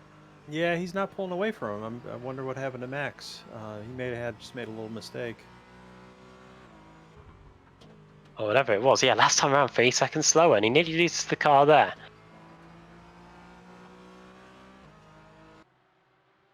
Hopefully we'll be able to find out how some of these drivers' races have gone afterwards. We do have the Discord link available, so hopefully get to hear from some of the drivers after this one. Through the boot section we go. Max doesn't want to be, well, it's up to loose cannon if he ends up crashing out of this one. Up the inside he goes.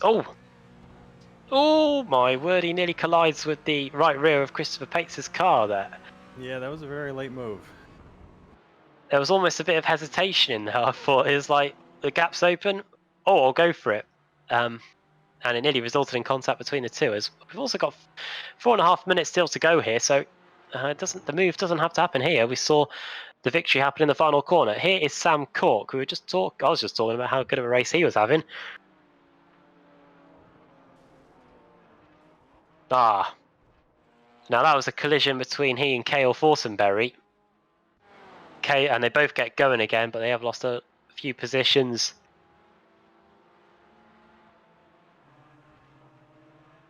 As a result of that, back through the traffic we go. Still 3/10 of a second between Pates and Wobbles. Up we go through the S's onto the back straight now. It looks like Max has got a much better run. But will he be able to get a position gained into the bus stop chicane? Good defensive driving there from Christopher Pates. He covers the inside line. That's all he can do, really. It's all going to be about last and late breakers. Round the outside goes Max Wobbles. And that is a fantastic move. Up into the lead with 3.5 minutes left on the clock here. And Christopher Pates is going to have to go back to the drawing board and wonder about how he's going to take the lead back. He might just take it back straight away. He's almost pushing Max into the boot section here. And talk about that move from Max Wobbles. Round the outside of the bus stop chicane, John. Probably up there with one of the moves of the race here as he takes the lead back. Yeah, for a minute there, I thought he was going to go a little wide and he was going to get repassed, but he hung on to it very nicely. Now it's Max's turn to get on the defensive. If we see a move done around the outside here, it will be quite something. Pates late on the brakes as he later on the brakes and Wobbles though. He turns in. There's just enough grip on the outside, and it might just work in his favour, you know, because the next corner is a left-hander. Up the inside goes Pates. The two make contact and they both go off. Fortunately, there's tarmac runoff area though. Oh no, he spun. Christopher Pates has spun the car, and Encourage is going to go straight into the side of him. That is Kale Encourage's race. Almost certainly ruined there, and it also means that Chris Ferragonio, is up into P2. Here's a replay of it on your screen now. It's hard to say what's going to happen here. It's very odd, the collision between the two there, and poor Christopher Pates. The road is slightly cambered there, and it meant that it forced the car to go into a spin. Max Wobbles looks like he's got more issues as he's coasting down the front straight for a brief moment there. It looked like, John. Yeah, I'm not sure about that collision. It looked like Pace just pushed a little bit going into the I guess what is that, 9 or something? Oh, here we go. It looked like smallest of contact there. Yeah, Max's left front made the slightest of touches with the right rear. Yeah, and then he couldn't turn in, and then that's what. Oh, and then Max, is he gonna have another moment here? Oh yeah. Oh dear. And that's how Chris Ferragonio leads, and that's why. Because of that spin in the final corner, Chris Ferragonio, who was in third place a minute ago, or maybe 2 minutes ago, now leads with 60 seconds left. Remarkable. I tell you what, John, these two races that we've had over the past 3 weeks, last lap overtakes, last corner overtakes, so now we've had the guy that was in third place, quite some way away from the top two, now in the lead with, well, just a couple of seconds to go. I think he might have to squeeze in another lap to make sure, as Horton Berry is now to come into the pits. It's happened in both classes, hasn't it? The top two in class having a crash, and the guys behind being able to benefit. Yeah, I think similar things happened in the last race where the first and second cars would take each other out, and then the third place cars would end up getting the lead. Well, that's remarkable. 10 seconds left. Are we going to get another lap in here at Watkins Glen? Chris, if he wanted to, he could coast and force the checker flag to come out, but no, he's going to carry on. Must be confident with the amount of fuel that he's got in his car. This will be the final lap of the race. I just hope for everybody else behind him that they hope that they've got enough fuel in their cars to get to the end of the race. With fine margins like that, then it can often lead to a few issues. This is the final lap of the race then, in the second points race of the American Endurance Racing iRacing Championship. And here comes Engelage. It's amazing that he hasn't picked up a lot of damage when he pretty much slammed into the side of Christopher Pates' car into the bus stop chicane. Max Wobbles flies over those inside curbs. So too does Kale. A bit of oversteer there going into the carousel, the long right-hand hairpin. And onto the boot layout. So the fight for second place is by no means over yet. Kale Engelage, who led the first half of the race, eager to maybe get a bit of damage limitation and get a runners-up spot.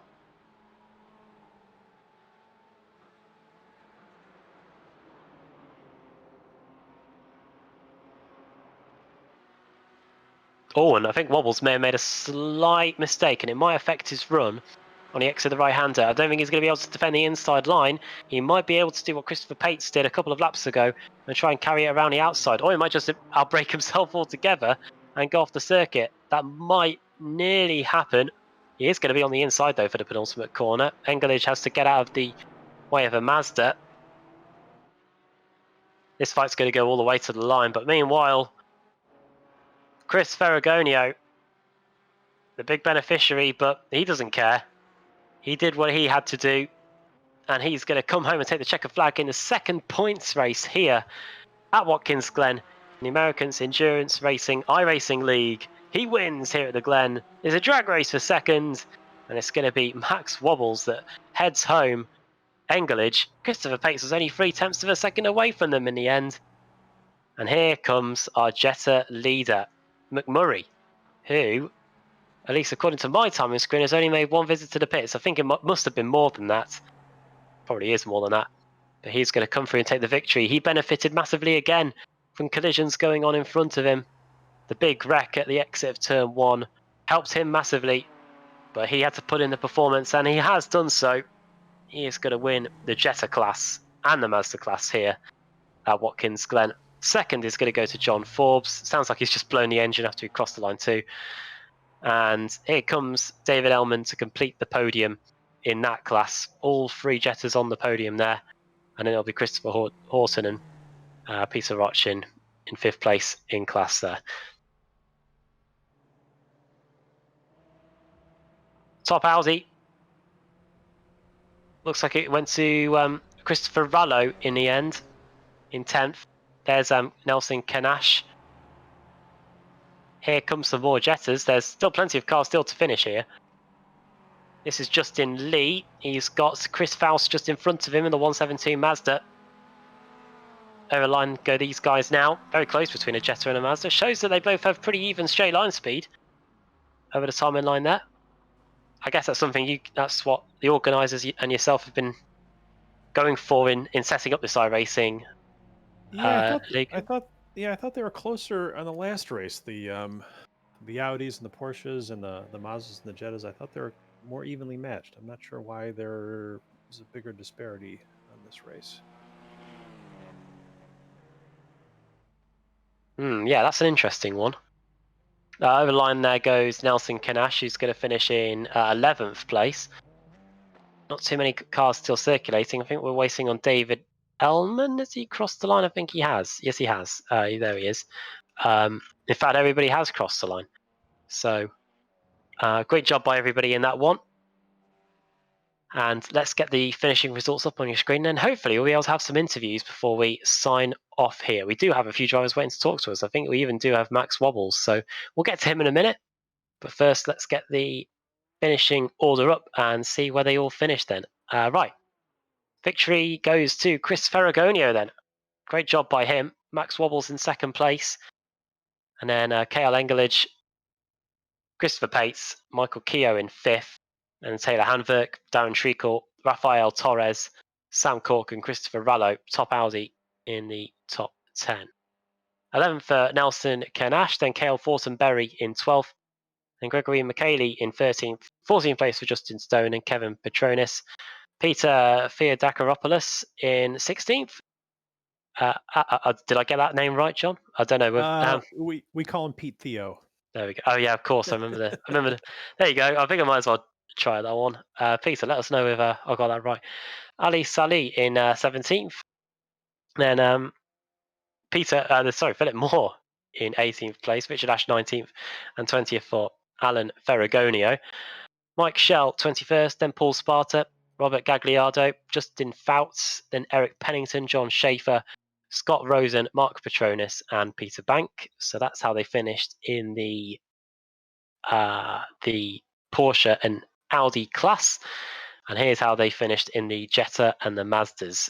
Eugene McMurray wins, John Forbes 2nd, then David Ellman completing the podium, then Christopher Horton, Peter Roche, Steve Johnson, Chris Faust, Justin Lee, Chris Hebert, Tim Potter, Jacob Katznelson, Freddie Hassan-Cow, then Nathan Ryder, Cameron Ryder, Thomas Lee, Jeff Pritchard, Finn Chow, Mackenzie Kaufman in 18th place in class.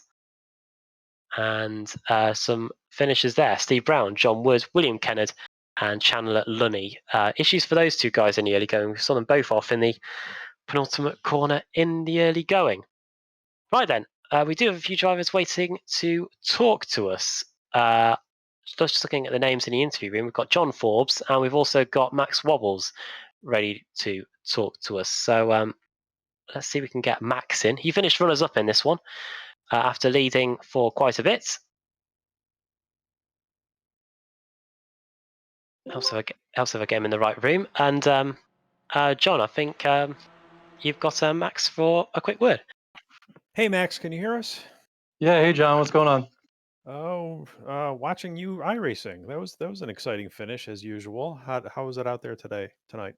For the most part, it was really good. I had a fairly comfortable lead and was just saving a little bit of fuel, and then one of the Jettas and the S's just cut me off hardcore and just lost my entire lead there and made for an exciting last few laps. Yeah, we were wondering why you dropped so much time, and then you were having a little bit of a battle there with that other Porsche, the blue and white one, and I guess you guys just touched a little bit or something, and you both went off. Yeah, I think it was turn 9.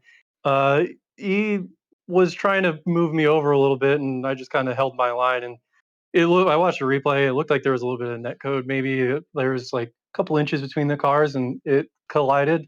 And he spun, and then 2 corners later, I spun.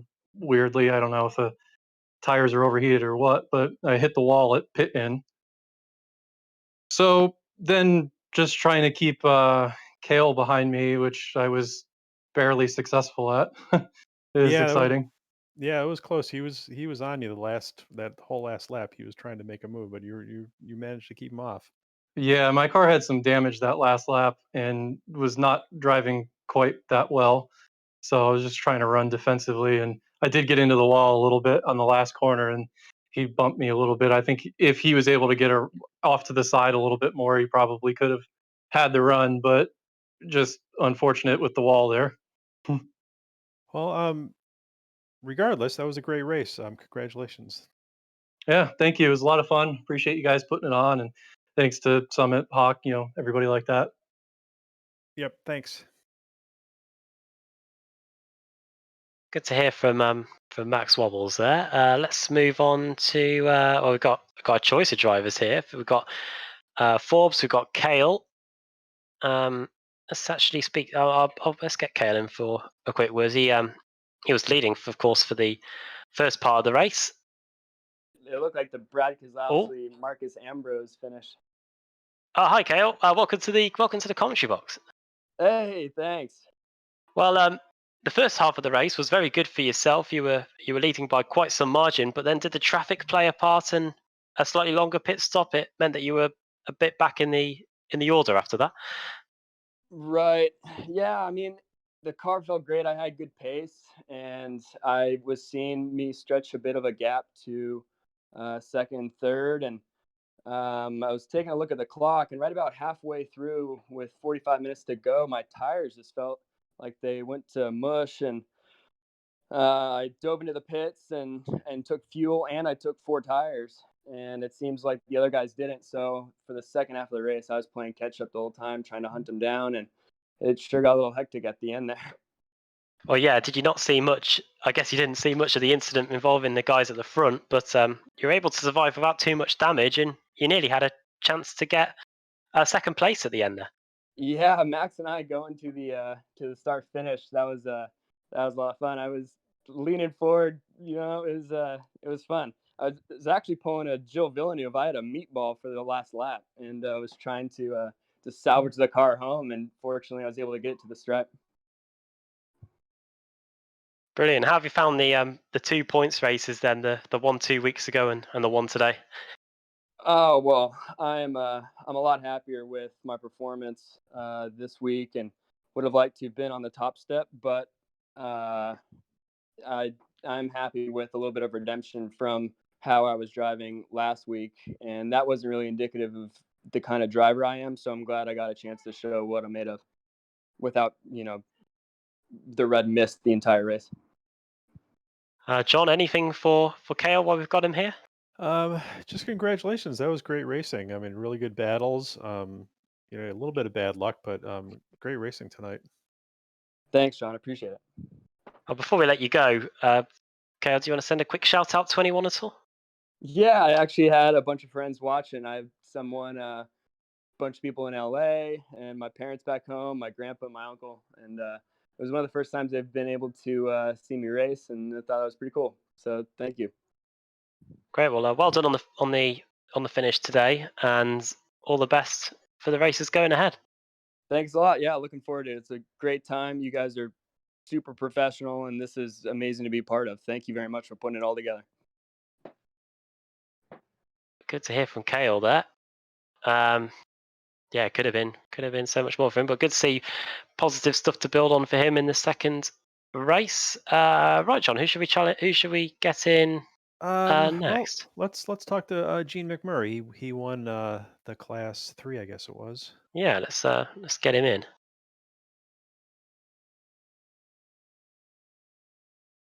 Gene. Yeah. Hey, Gene, it's John Colessa. How you doing? Good. How you doing? Good. That was a fun race. Did you have a good time tonight? Yeah. Yeah, I had to futz around and install Discord because I was like, I'm not going to install it ahead of time. I'll jinx myself. That's funny. So, did you manage to notice how you got into first place? Did you see what happened in front of you? it didn't happen directly in front of me, no, but I was just talking to some of the guys in the little side channel here. Apparently there was a wreck somewhere else on the track. So I went into the pits, I think in fourth, and I came out and my crew chief is in my ear like, oh, you're in second, or you're in first. I'm like, so I didn't know if I got it on the pit rotation or if somebody had wrecked. No, the first and second place cars collected each other in going up the hill, and I think Tim Potter was in third, and he was trying to avoid them, and somebody ran into the back of him. So the first three cars all took each other out, and you got the lead, and you hung on to it. So congratulations. Yeah, I was starting to get eaten up at the end, but I was looking at how much time I was losing per lap and how much time was left. I'm like, all right, he's not going to get me. I just need to not crash. So yeah. So well, anyways, yeah, being safe and being consistent paid off.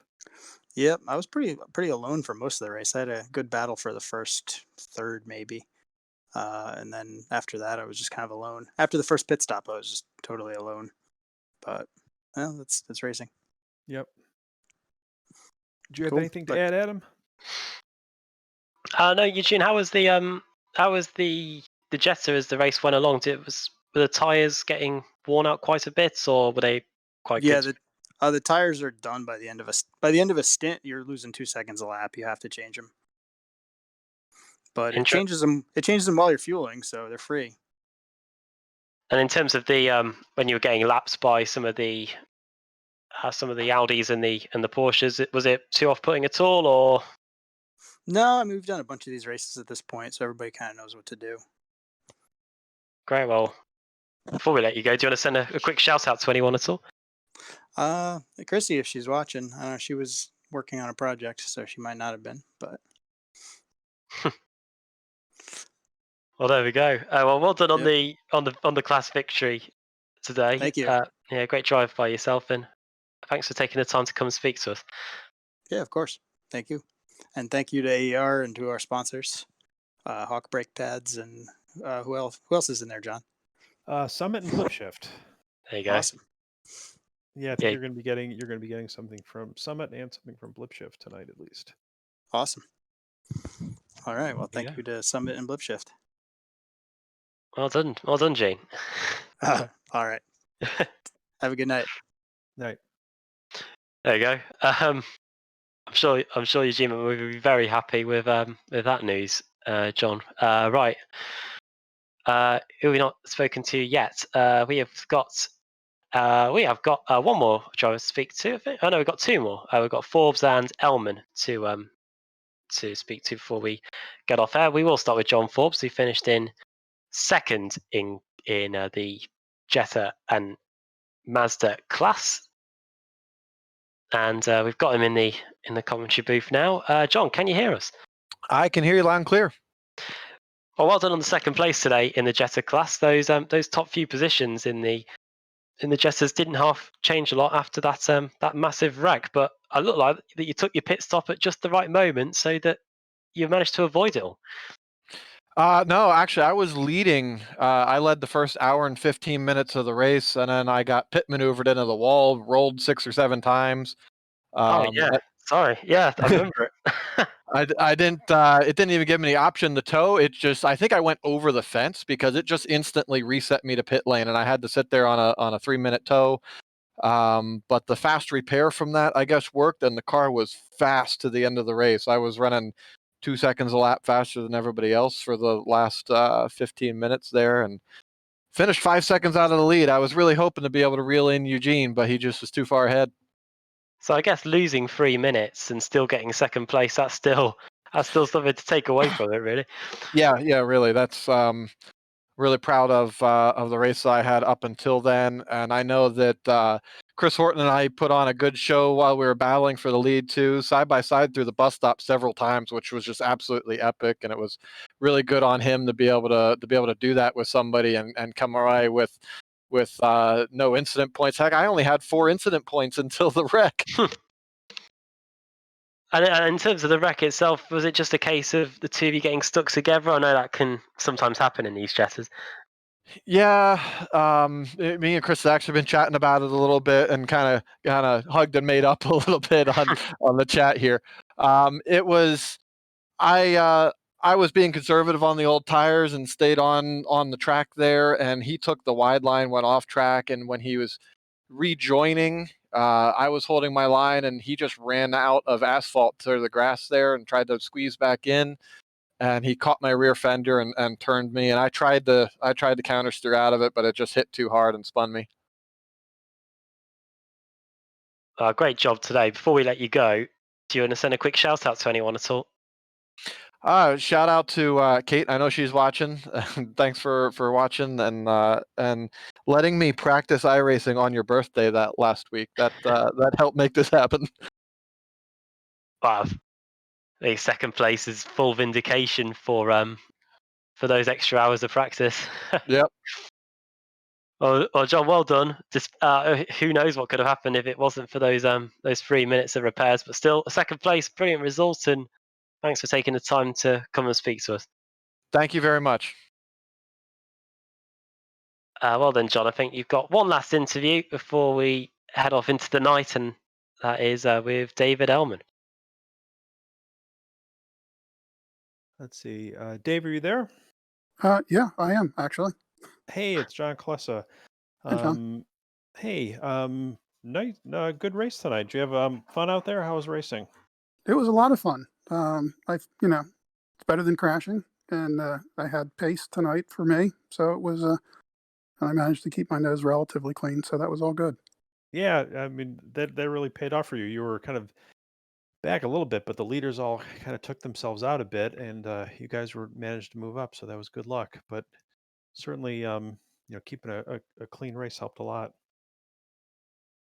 Yeah, and making sure I took tires every time I came in the pits because the tires go away on the Jetta pretty quickly. Yeah, that's what everybody was saying, that it makes a real big difference. New tires on those cars. How's how's the pace with the Jetta versus the Miatas? The